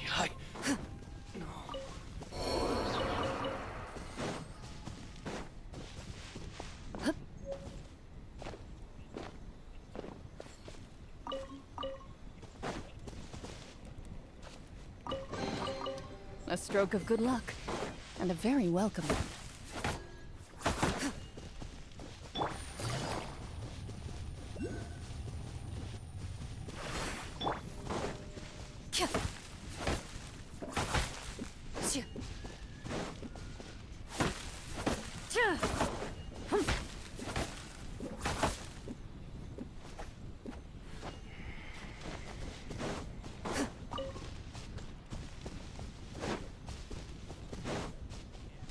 it's my lucky day.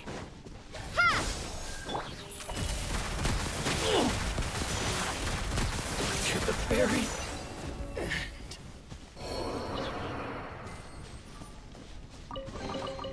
First to find gets to stake their claim. Seems fair.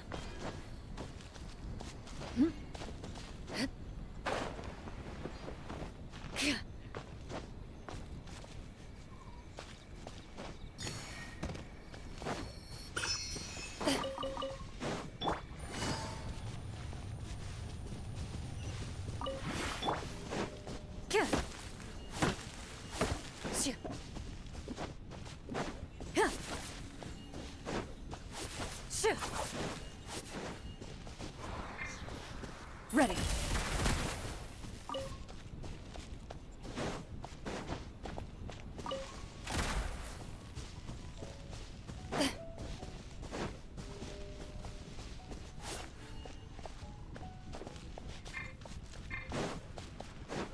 Into the shadows.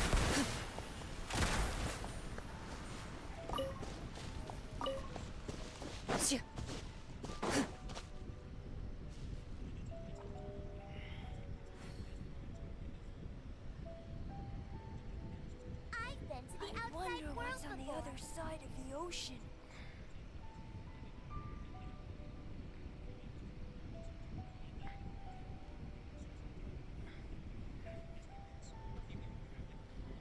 Alright, here we go.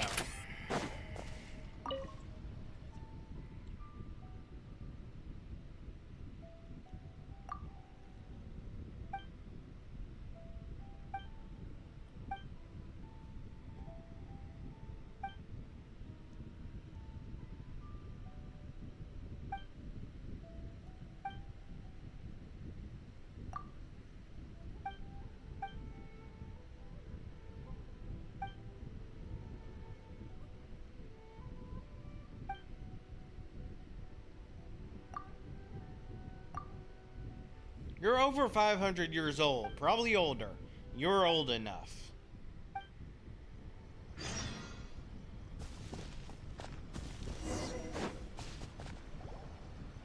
They say the Tenryou Commission is directly controlled by the Shogun. They're the ones responsible for maintaining law and order in Inazuma. The ones actually enforcing the Vision Hunt Decree. But why would they take action against one of their own? Paimon doesn't get it. Huh? There seems to be some commotion over there. Let's go see what's happening. I'll ask one more time. Do you intend to withhold this month's emergency provisions? The entire clan is counting on that food. We demand an explanation. How many times do I have to say it? I don't know anything about emergency provisions. That voice You does not dare fit deceive him. us? Those provisions are essential. Do you understand? Not some goods to be pocketed by greedy samurai. You samurai think you can just do whatever you please? The Tenryou Commission will hear of this! Oh, huh? And who are you? One of Kurosawa's gang, no doubt. What? We just happened to be passing by. We heard the commotion and came to see what the matter was. I see. You seem to have come just at the right time. Perhaps you can help us settle this matter. This is Kurosawa. He's a samurai and a member of the Shogun's army. They issue emergency provisions to the area, and he's the one responsible for distribution. In the past, we'd simply ask him for provisions and everything would be delivered. Now, he suddenly refuses to give us anything. He's keeping the provisions for himself, I just know it. We'll starve without them. No one seems to care about us. We used to think Kurosawa was a kind man, but he's shown his true colors. He's the same as all the other samurai. It's no wonder all the visions have been confiscated. The Raiden Shogun doesn't need people like him helping her rule the nation. This must be one of the people Ayaka asked us to help. But why would she ever want us to help someone like him? Maybe we should talk to Kurosawa and see what he has to say.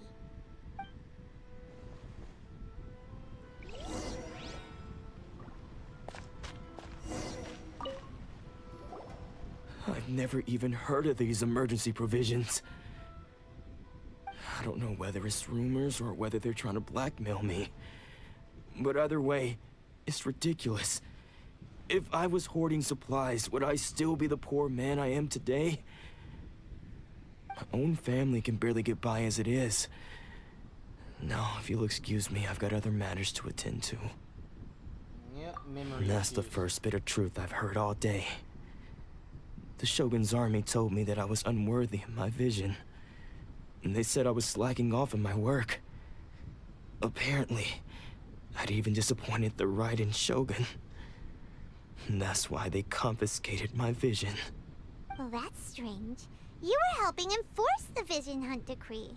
Why would you be unworthy of your vision? To be perfectly honest, I don't seem to remember the details. All I know is that I would perform certain things every month. But I don't recall what they were. And it's not just that. I have this unsettling feeling, like someone owes me something. Does it have to do with the missing emergency provisions? I didn't take any. Like I said, if I was taking them for myself, I wouldn't be going through such hard times right now. To top it all off, my house was just raided by treasure hoarders, which is why I came here in the first place. I was chasing after them when I got held up by these two. If you don't believe me, go find the treasure hoarders yourself. If there were any emergency provisions to be had, they would have found them. Huh.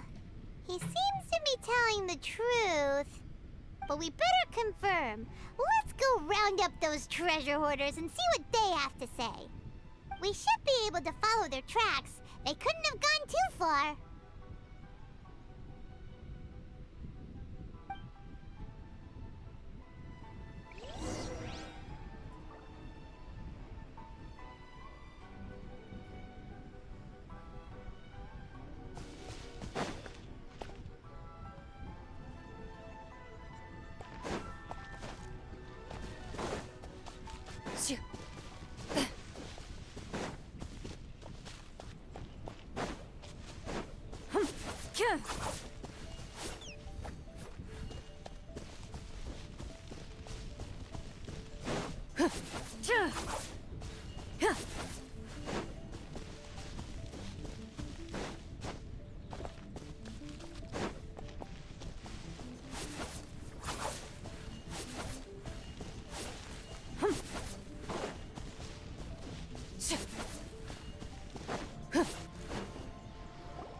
We really outdid ourselves this time. All those samurai houses packed with goods. We really hit the jackpot. I mean, besides that one house. You haven't seen anything yet.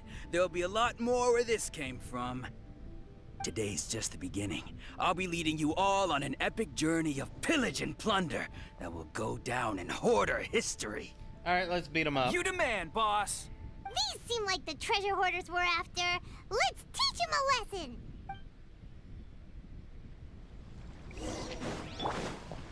Scatter! Ready.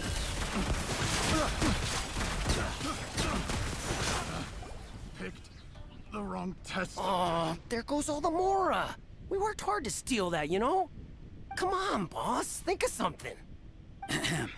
Not bad, kid. You ever think of joining the treasure hoarders? We could use Kurosawa. Oh, I remember. So he's the one who sent you after us, huh? Just our luck. I knew he shouldn't have hit that place. So what did you see inside? Was it stuffed with food supplies? Food supplies? You kidding? That place was a complete mess. All we found was a strange-looking box, hopefully with valuables inside. I didn't want anyone else to see it, so I was planning on opening it myself once we got back. But now that you've caught us, how about we make a deal? That little box for our freedom. The box? What do you say? No, you give everything got a back. deal. Now show us what's in the box. Huh? What the? There's nothing in here but IOUs! Yeah, a lot of them too. And they all seem to be made out to the owner of a general goods store, a Miss Aoi. We're talking tons of Mora here. We better talk to this Miss Aoi and get to the bottom of this.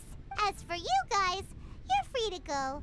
Just pray that our paths don't cross again. Yes, of course. So, we redeemed ourselves for some IOUs. Does that mean we broke even? Shut it. Let's just get out of here.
Welcome to Tsukumomono Groceries. We've got everything you need.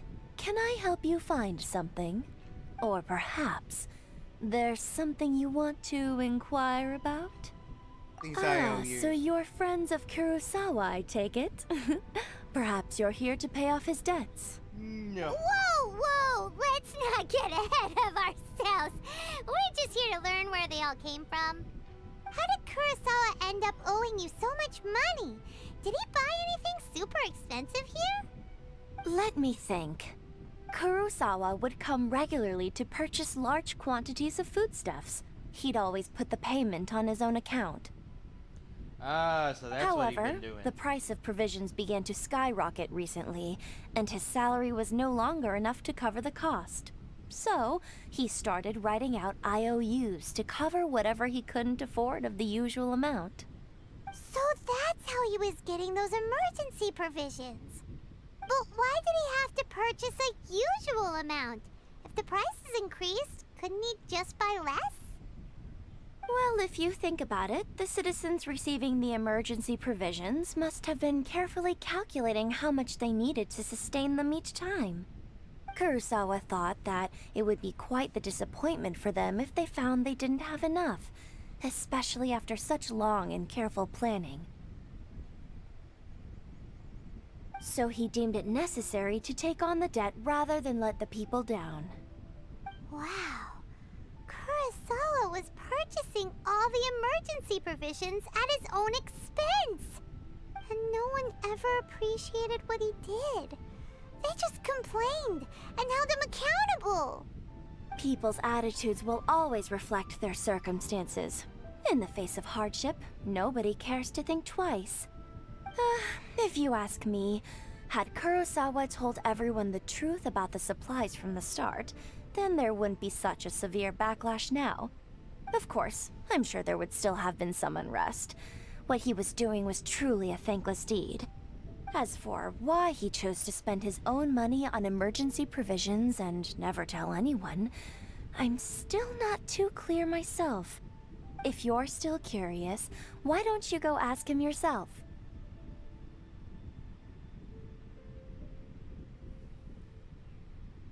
I see. That reminds me, it seems that his vision was recently confiscated. Most unfortunate. If he doesn't clear the debt on his name, he'll have no choice but to sell that sword that is so dear to him. Sword? What sword? Oh, didn't he tell you? He possesses a very valuable blade. He's carried it for years now. I've asked him about its origins. He told me that it was a gift from his father, that it was too precious to sell. In hindsight, I regret that I never made an offer on it. Everything has its price, at least that's what I think. Why don't you ask him about the sword yourself? Perhaps it'll even provide you with the answers you're looking for. Oh, but before you go, if you would kindly settle today's bill. But we didn't buy anything! Information is also a kind of commodity, wouldn't you agree? Don't worry, I won't charge much for information about Kurosawa. Nothing we ever discussed was explicitly confidential anyway. Oh, let me think. 2,000 mora should be a fair price. You witch. At least we now know where the emergency provisions were coming from. Plus, we found out that Kurosawa... Let's go talk to Kurosawa.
Just the normal swords and weapons.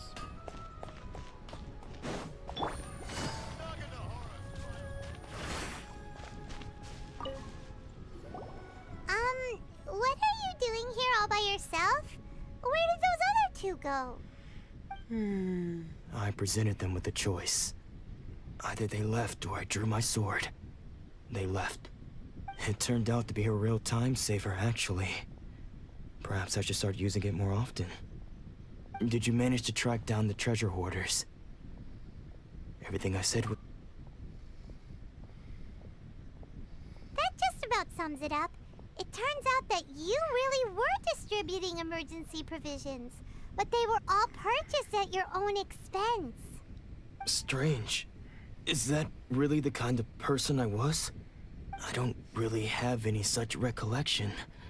Even after all you've told me, I still don't remember anything. Why was I purchasing emergency provisions for everyone? And why would I put myself in such a difficult situation? I really don't understand. Okay, yeah, the vision hunt But I cannot deny that when I brandished my sword to scare those two away, I could sense that my body was somehow reluctant to do so. And this sword was once wielded by my father. I remember once when I was young, I wanted to sneak out with the blade and show it off to the kids next door. My father ended up catching me in the act and scolded me severely. What did he say? I can't seem to remember that either. It would seem that I forgot many important things when my vision was taken from me. So many memories gone.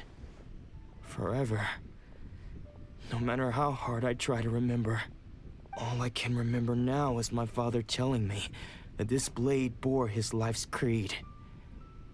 Before he passed away, he placed the sword in my hands and said to me, "With this sword, you should..." Hey, if you look carefully, there seems to be some words engraved on the hilt. Can you recognize the words?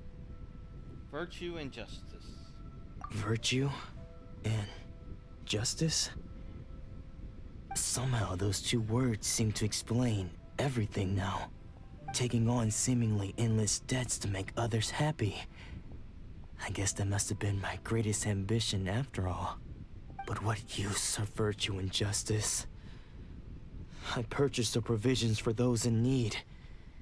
And look how things ended up. The Tenryo Commission seized my vision.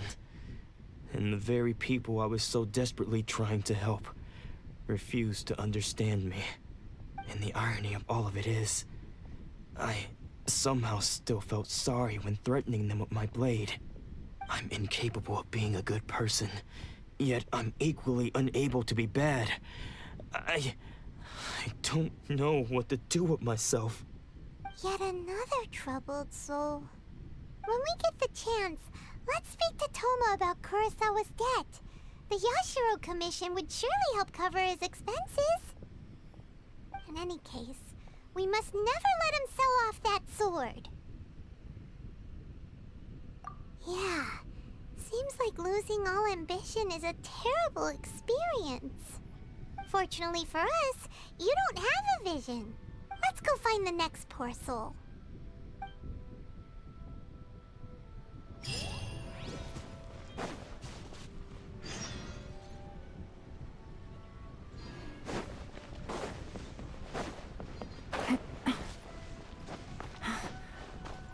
Take it easy. The third person who had their vision taken is supposed to be a famous sword master around these parts. Paimon heard that he's the present-day master of Meikyo Shisui art. Sounds pretty impressive. This is his dojo. Luckily, there's some people around. Let's go talk to them. Nanako, don't worry. Sensei will be fine. No, we won't be.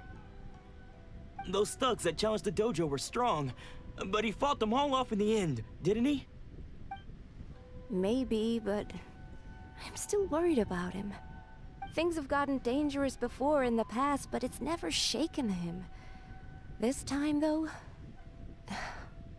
It's just because he's been possessed, that's all. Once the exorcism has taken place, he'll be right as rain in no time. Hey there! Did something happen? Who are you? I don't care whether you're trespassers or just here to harass us while Sensei is impaired. Get out of here immediately! Don't make me draw my blade, or you won't live to regret it. No! You got it so wrong! We just came here to... Yeah, I'm pretty sure you would live to regret it. Disciples? Yep. We've heard all about the mighty master of Meikyo Shisui art.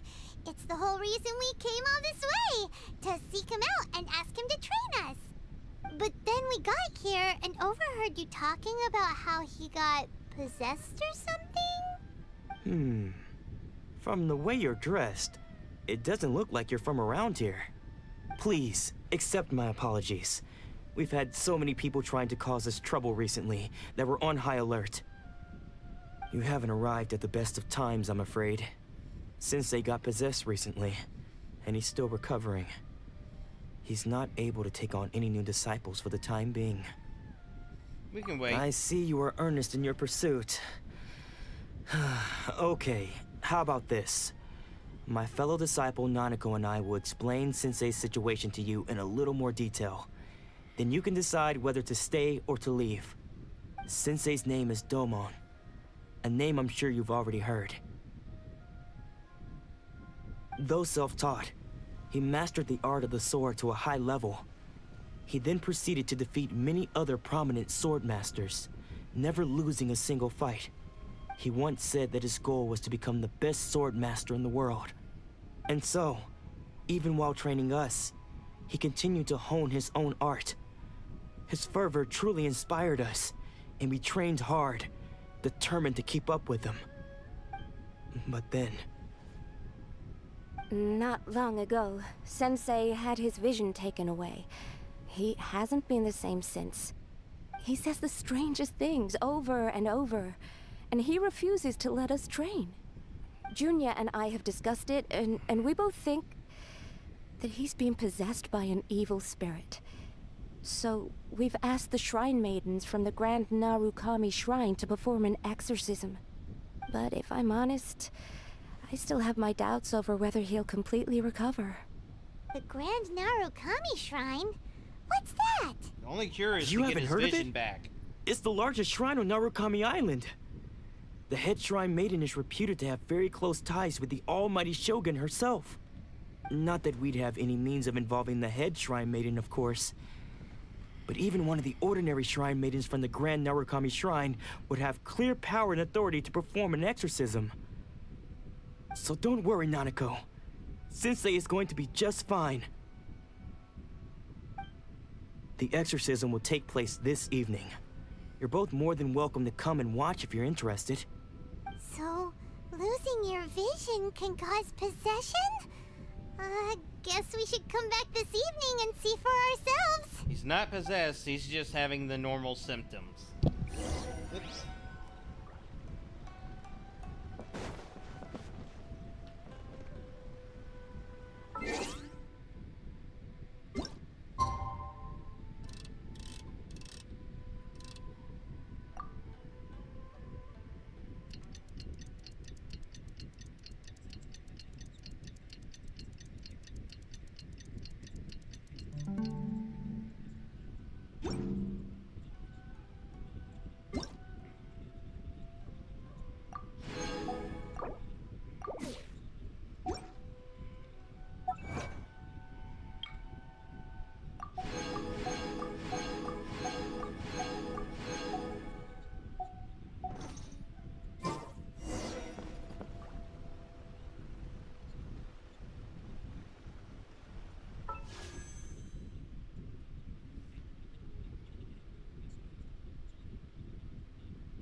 I need 6. No, I'm gonna get 1.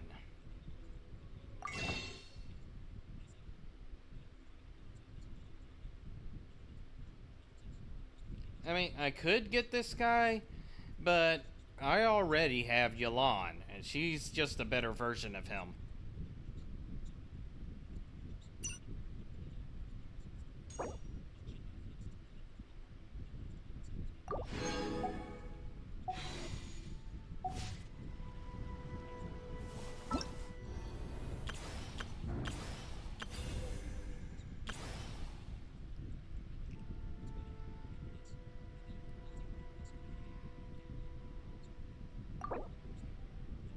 Yep, won't be able to do that. 12 days to reach this far.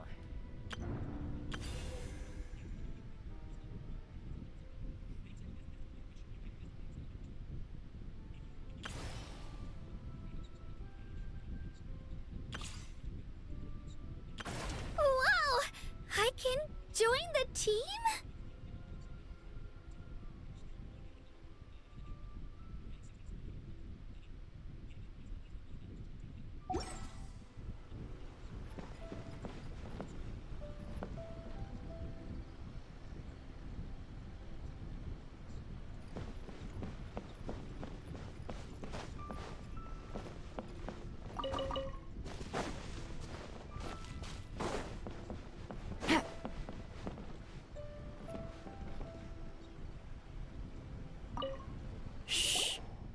So you decided to come. It's a good thing you didn't arrive any earlier. You would have had to witness Sensei in one of his fits of madness. Just now, when Nanako was attending to him, she heard him whispering a few names to himself. When she asked him who the people were, he suddenly looked panic-stricken and pushed her away. It looked like he was in great distress. He was covering his ears and looking frantically around him with bloodshot eyes. All the while he kept calling those names. Some of them we knew, others we didn't recognize. But they all seemed to be the names of sword masters he had defeated in the past. One of them was Anzai. He used to be a fellow disciple of Sensei's. His senior, in fact. But Sensei defeated him in a duel many years ago, and he has been a wanderer ever since. Sensei wouldn't stop calling his name. Thankfully, the Shrine Maidens managed to subdue him, so the exorcism can finally continue. The ritual has now begun. All we can do is patiently await the result. Here's hoping Sensei will be back to his normal self very soon. Please, excuse me for a moment while I fetch some water. If he wakes up, he is sure to be thirsty.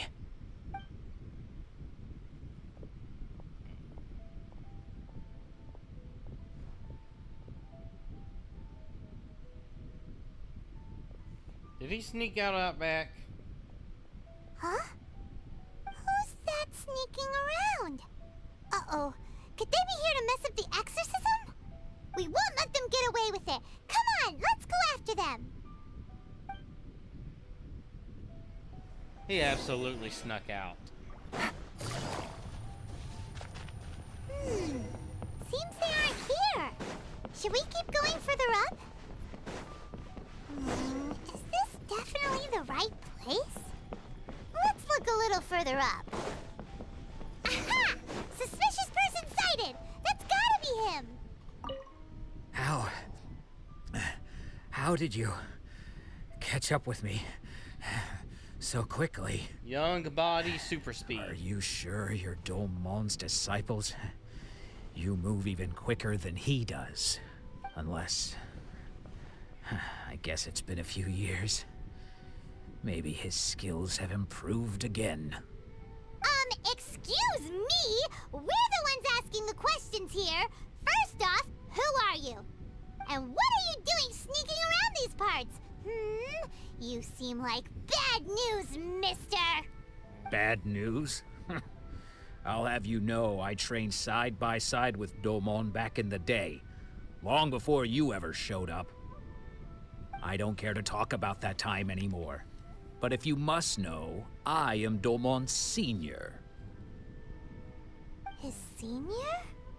Wait, that means you must be... Anzai? Yes, that's me. Oops.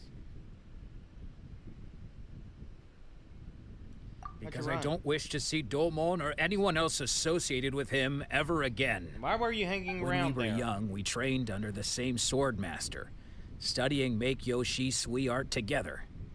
I had begun training 5 years before him, and everyone looked up to me as a steady and dependable older disciple. Practitioners of Make-Yoshi Sui art seek to achieve stillness of mind, freedom from all agitation. So the majority of disciples are indifferent to rank and reward. I was no exception. But Domon was different. The first thing he did when he joined was go straight to our sensei and ask him, with a beaming smile on his face, how to become the best in the world. Sensei scolded him and told him that the art of the sword should not be used for such vain ends.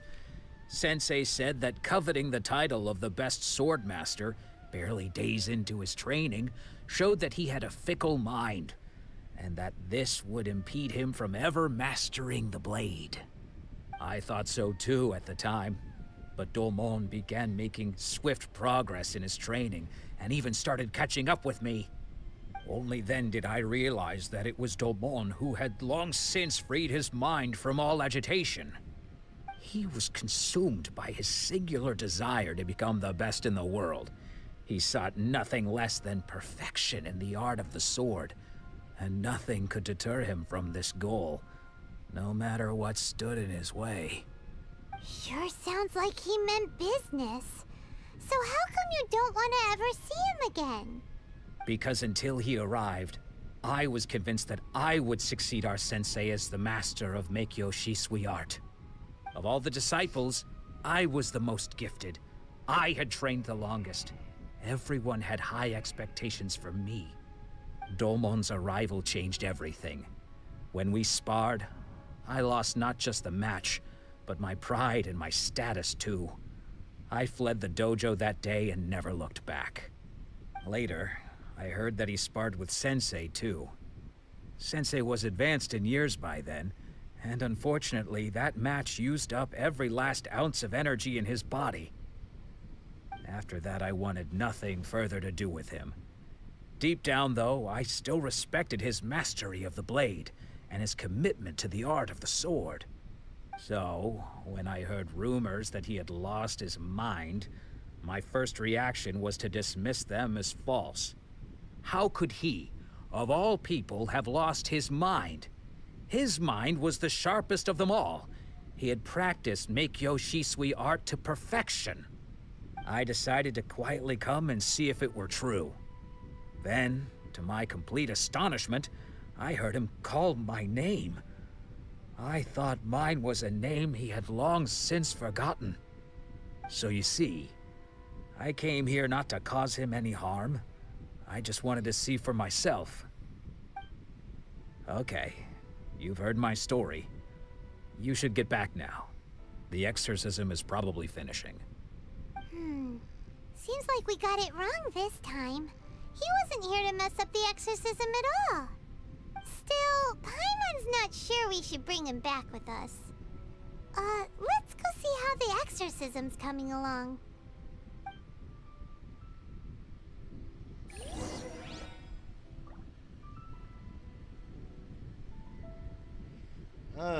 I just zoned out and did a baby nap through the entirety of that. What? You're saying he isn't possessed? No, he isn't. Does that mean he's just lost his mind? But how is that possible?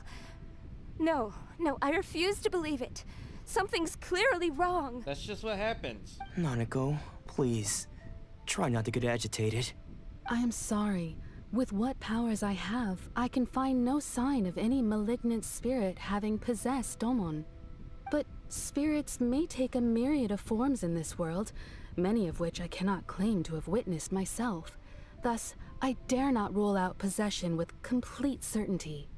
And all is certainly not lost, for I received word not long ago that Lady Yai has taken an interest in your sensei's case.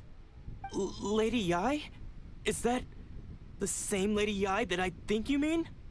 The head shrine maiden of the Grand Narukami Shrine? That's wonderful news! Then Sensei will be sure to recover. Correct. Yours. Lady Yai is most knowledgeable indeed, and has abundant experience in the exorcism of evil spirits and aversion of great calamities. I am unable to say for certain whether an evil spirit has possessed your sensei, but Lady Yai can give a conclusive verdict. Excuse me, Miss Inagi, but I must ask, should we prepare a greeting gift for Lady Yai? That won't be necessary. All that is required of you is your timely arrival at the Grand Narukami Shrine. Lady Yai does not like to be kept waiting. I must leave now, but we will meet soon at the shrine. I wish Domon a full and speedy recovery. Who'd have thought Lady Yai herself would have taken notice of our sensei's case? Do you mean to say that Sensei isn't renowned enough to deserve Lady Yai's attention? No, that's not what I meant at all. You misunderstand me. I just mean this is Lady Yai, the head shrine maiden. She has direct and close contact with the almighty Shogun herself. Anyway, you should join us too, tomorrow. Given that you've traveled all this way just to meet our sensei, we, the disciples of Meikyo Shisui art, will do our best to help you. I'll gladly join you. Sure! After all, everyone seems pretty excited about Lady Yae. We're curious to meet her too. Who knows? Maybe we'll be able to find out a thing or two about the Raiden children from her.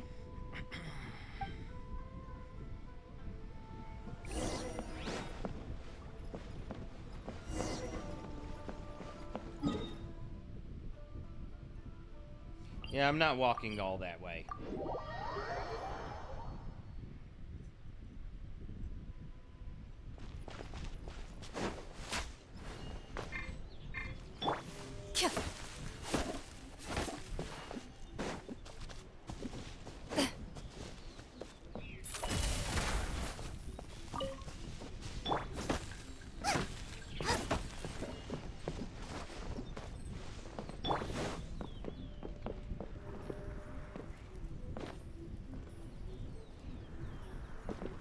Loaded.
Do you think that's Lady Yae? Oh, no wonder Junyo is so excited. She has a really striking presence. Also, is it just Paimon? Or did she look right at us just now? It was probably nothing. It's not like she's ever seen us before. Keep away. Keep away from me. I gave up the art of the sword. Please, let me go, I beg you. As you can see, Lady Yae, Domon has persisted in this state for some time now. He appears to see those who have lost to him in duels past, gathered all around him to persecute him. Lady Yae, it must be a possession, right? This is nothing like him at all. In the past, no matter what came his way, he would always face it with a confident smile. I'm sorry. It is clear to me that your sensei is not possessed by any evil spirit. But then does that mean he... Yes. This is a change in the person himself. Unable to cope with the tremendous pressure he was under, he suffered a spiritual collapse. With his wits impaired, he finally descended into madness. As one who is thrown into the sea, though he fights back desperately against his predicament, it does nothing to prevent his descent into the depths. As for what has triggered this change, I believe it must be the loss of his vision. For to be stripped of one's vision is to be stripped of one's ambition. Stripped of his ambition? But Lady Yae, even without his ambition, why should he suffer such a dramatic change? How does that explain his descent into madness? Your school practices Meikyo Shisui art, does it not? Stillness of mind, freedom from all agitation. What a fine notion that would be if any in this world could ever hope to achieve it. Oh, There you're was condescending. one who claimed to be indifferent to rank and reward, and who fled enraged when defeated by his junior. And then there was an aged swordmaster who was aggrieved enough that he crossed blades with a disciple he himself had taught. Then, what of the one who crossed blades with his own sensei and beloved fellow disciple, and defeated them both? Can one truly remain unagitated, of still mind in moments such as these? Lady Yae, I'm not sure I understand. The path of the Swordmaster is filled with twists and turns. It is no small undertaking to pursue the position of greatest Swordmaster in the world. It requires one to take their sword firmly in both hands and cut down the hopes and dreams of others, even those of one's closest companions. Only a deep commitment to his ambition to become the best made it possible for him to rise above the pain of these encounters, to focus on the way ahead. When that ambition disappeared, he began to doubt himself. As he battled his growing anxiety, he slowly descended into the state you see him in now. Much like a certain fatally flawed friend of mine. Poor Sensei. To think he's been suffering so greatly. Though I I'm imagine sorry. the fatally flawed It's all friend my fault. would be right. Father. Sensei. Ansai. That's enough. Huh? Isn't that Ansai? Where did he come from? Did he follow us the whole way here? Ansai. Why are there two of you? Is that you or a ghost? You're here for revenge, aren't you? I knew it would come. I never should have. You're right to assume that my feelings towards you are far from kindly. But I didn't come here to settle a score. It's been so long now that I made peace with it years ago. You did nothing wrong that day. I couldn't face the humiliation. That's why I ran. I don't think most of the people you beat along the way would hold it against you. On the contrary, when you cut our ambitions short, we entrusted them to you, in the hopes that they might carry you further. Now I know that we can't place our hopes in you any longer, since you've been stripped of your ambitions too. But that is no reason to strip them of theirs. Follow the way of the sword all the way to the highest peak. You taught them that, didn't you? But what if one day, the same thing happens to them? I put everything I had into trying to become the best. But what if it was all a huge mistake right from the start? If there's a chance they'll end up like me one day, I'd rather they stay where they are now than go any further down this path. Have you asked them what they think? Sensei, after you rescued me from the hands of the pirates, I told myself I would follow in your footsteps for the rest of my days. I can't know whether I will suffer in my future as you do now.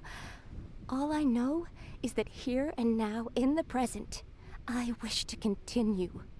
I want to keep going until the day that I can stand before everyone with my head held high and announce that I, like my sensei Domon before me, am a master of Meikyo Shisui art. Nanako's far from the only one. Actually, all of us think that way. Goodness. Well, You see? You can place the ambition you once had in their hands. Being stripped of your ambition is something that's never happened to me, so I can't claim to understand it. But I do know what it feels like to have your ambitions crushed. That's what happened on the day that you so effortlessly defeated me. So, just as I once placed my ambitions onto you, it is time for you to release yours into their custody. You are not in the same position that I was. When I left, I had nothing to my name. But you have a great number of worthy disciples. I understand. I'm sorry to have made you worry for me, and for the state of Meikyo Shisui art. I no longer have the resolve to become the best in the world. The emptiness and suffering inside of me will not abate, so I cannot hope to still my mind and be free of agitation. But as your sensei, I shall commit to imparting unto you everything I have learned in my life so far. This is my promise. And I humbly ask Ansai, my senior, to hold me to my word. You can count on that. I'd be checking in on you occasionally anyway, just to make sure you hadn't lost your mind again. But I am now used to the life of a wanderer. I do not belong in the dojo anymore, so I will simply stop by once in a while to make sure you aren't cutting any corners with them. Well, don't just stand there staring at me. Say thank you to Lady Yai and then get yourself back home.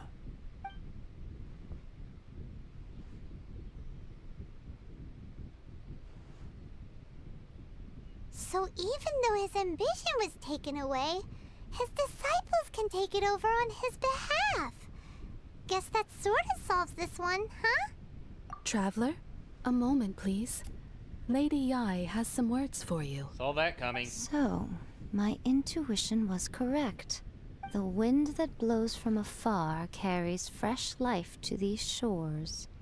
For us to meet now is premature. Nevertheless, you set foot on these islands at precisely the right moment.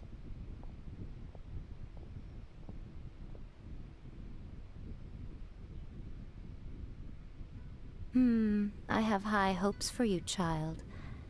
Don't disappoint me. Ooh, Lady Yai seems to have taken a real interest in you. She seems super mysterious. Paimon's so curious what she really meant by all that. We can come back to it another time. For now, we should go report back to Miss Kamisato.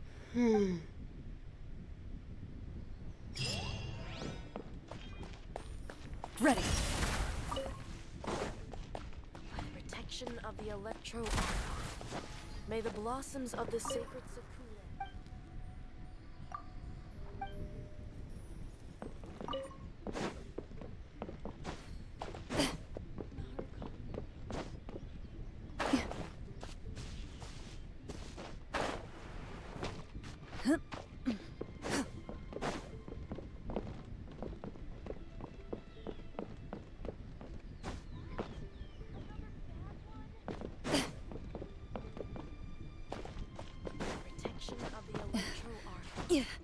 What was that? Of the sacred Sakura. Narukami, please. See that he stays Whoa. safe. Why's it got a head?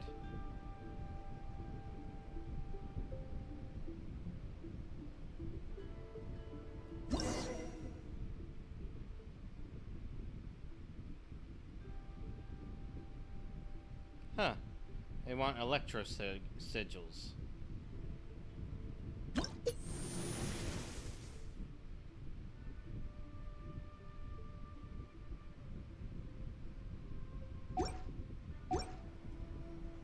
Well, good to know what this is good for.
I'm sure the Kamisato plan will be fine. I shall protect the Lady of the Queen. How will the Sakoku decree affect that?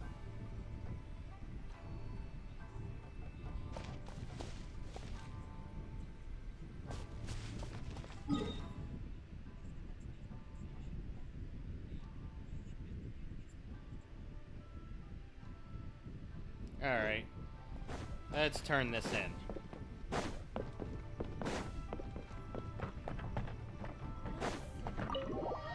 Once I get the next quest, that's end of stream. Oh, Ayaka! Guess who fulfilled all your wishes? Huh? Ayaka! Huh? Oh, this is a full cutscene. Huh? Huh?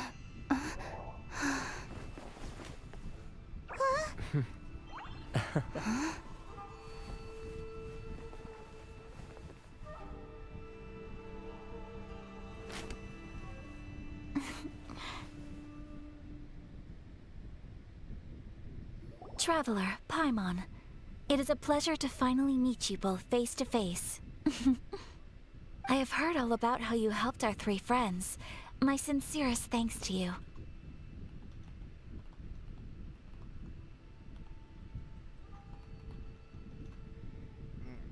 So her goal was to put me through that to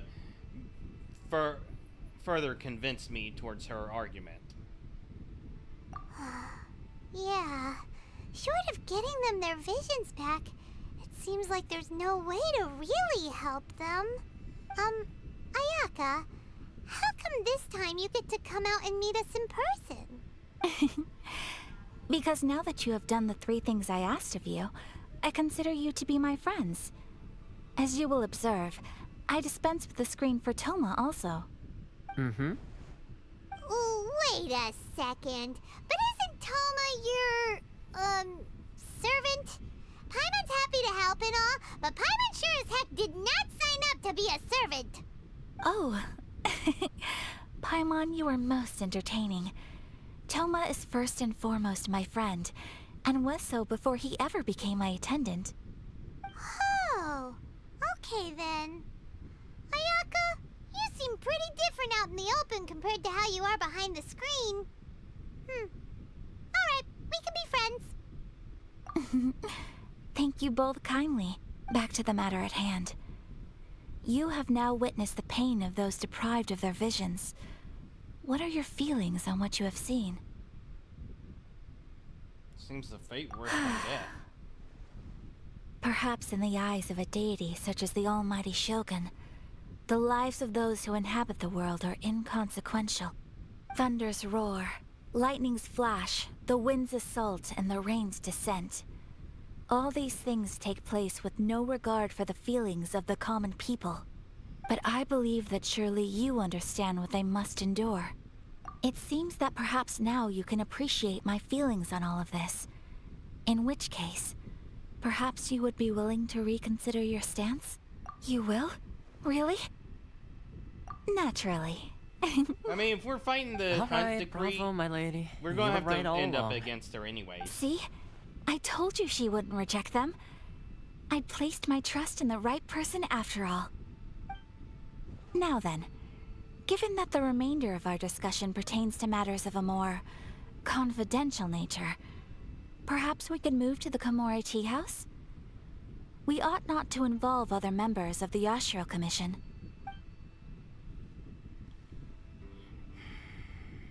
More conversation?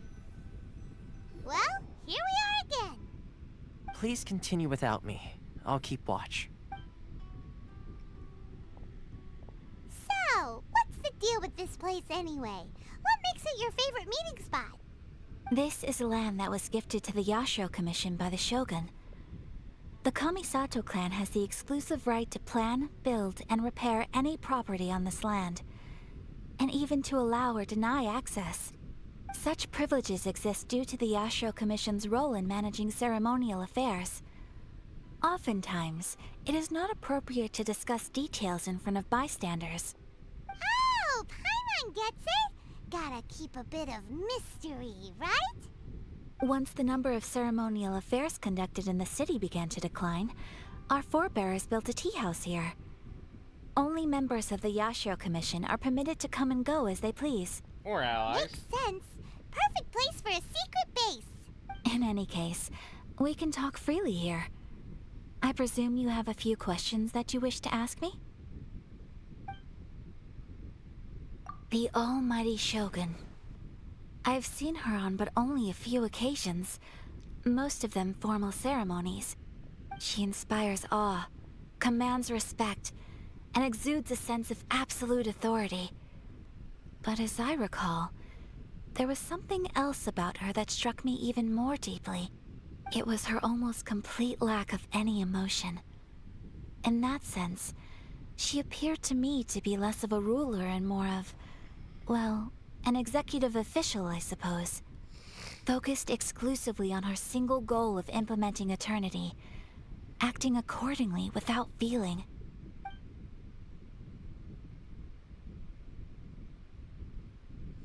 Of course, we have tried on numerous occasions. Unfortunately, each time a proposal to repeal the decree arrives at Tenshukaku, it is promptly vetoed by both the Tenryou Commission and the Kanjo Commission, and subsequently scrapped. They invariably adopt a stance of unconditional support for the Shogun's decisions. They have no interest in discussing anything. It almost makes one wonder whether they had a hand in the Shogun's sudden decision to issue the Vision Hunt Decree. The issue is this. For the vast majority of people, the Vision Hunt Decree is something that has no implications whatsoever. After all, it is but a tiny minority of people who receive visions. Moreover, it is not unknown for visions to spark jealousy in others. Because of this, the attitude of most people towards the Vision Hunt Decree is one of indifference. How can they be like that? Paimon's getting mad. Nevertheless, in addition to us, there is also the resistance on Watatsumi Island. Resistance? You mean like an army fighting against the decree? Yes. Many who have lost or fear losing their visions have rallied together under Sango no Miya on Watatsumi Island to form a resistance group. To say a little more about Sango no Miya, historically, there has always been some conflict between them and the shogunate of Narukami Island due to their different belief systems. But I do wonder whether there may be some other agenda behind their resistance movement, beyond merely fighting the Vision Hunt Decree. Ooh, Paimon has a question though. Okay. Oh? What would you like to know, Paimon? Have you got a plan yet to fight the Vision Hunt Decree? To be honest, we do not. What? Please, do not forget that challenging the Vision Hunt Decree is tantamount to challenging a deity. Coming to terms with that is already a difficult step to take. So what are we gonna do? Well, for the moment, all we can do is try and reduce the harm that is being caused by this decree.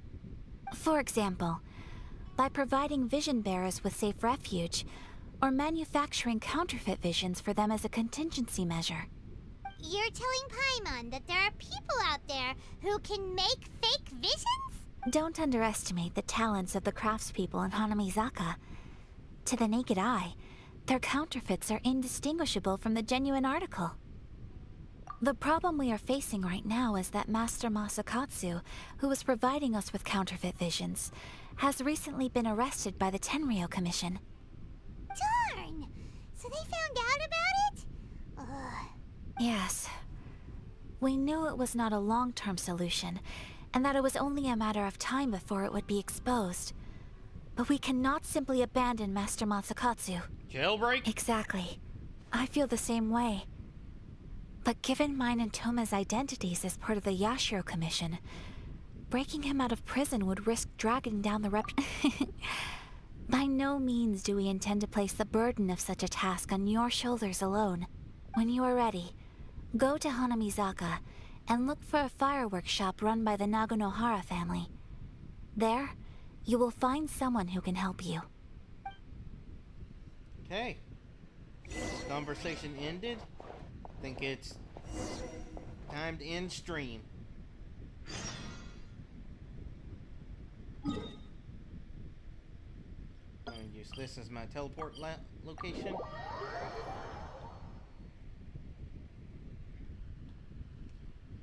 And that's it.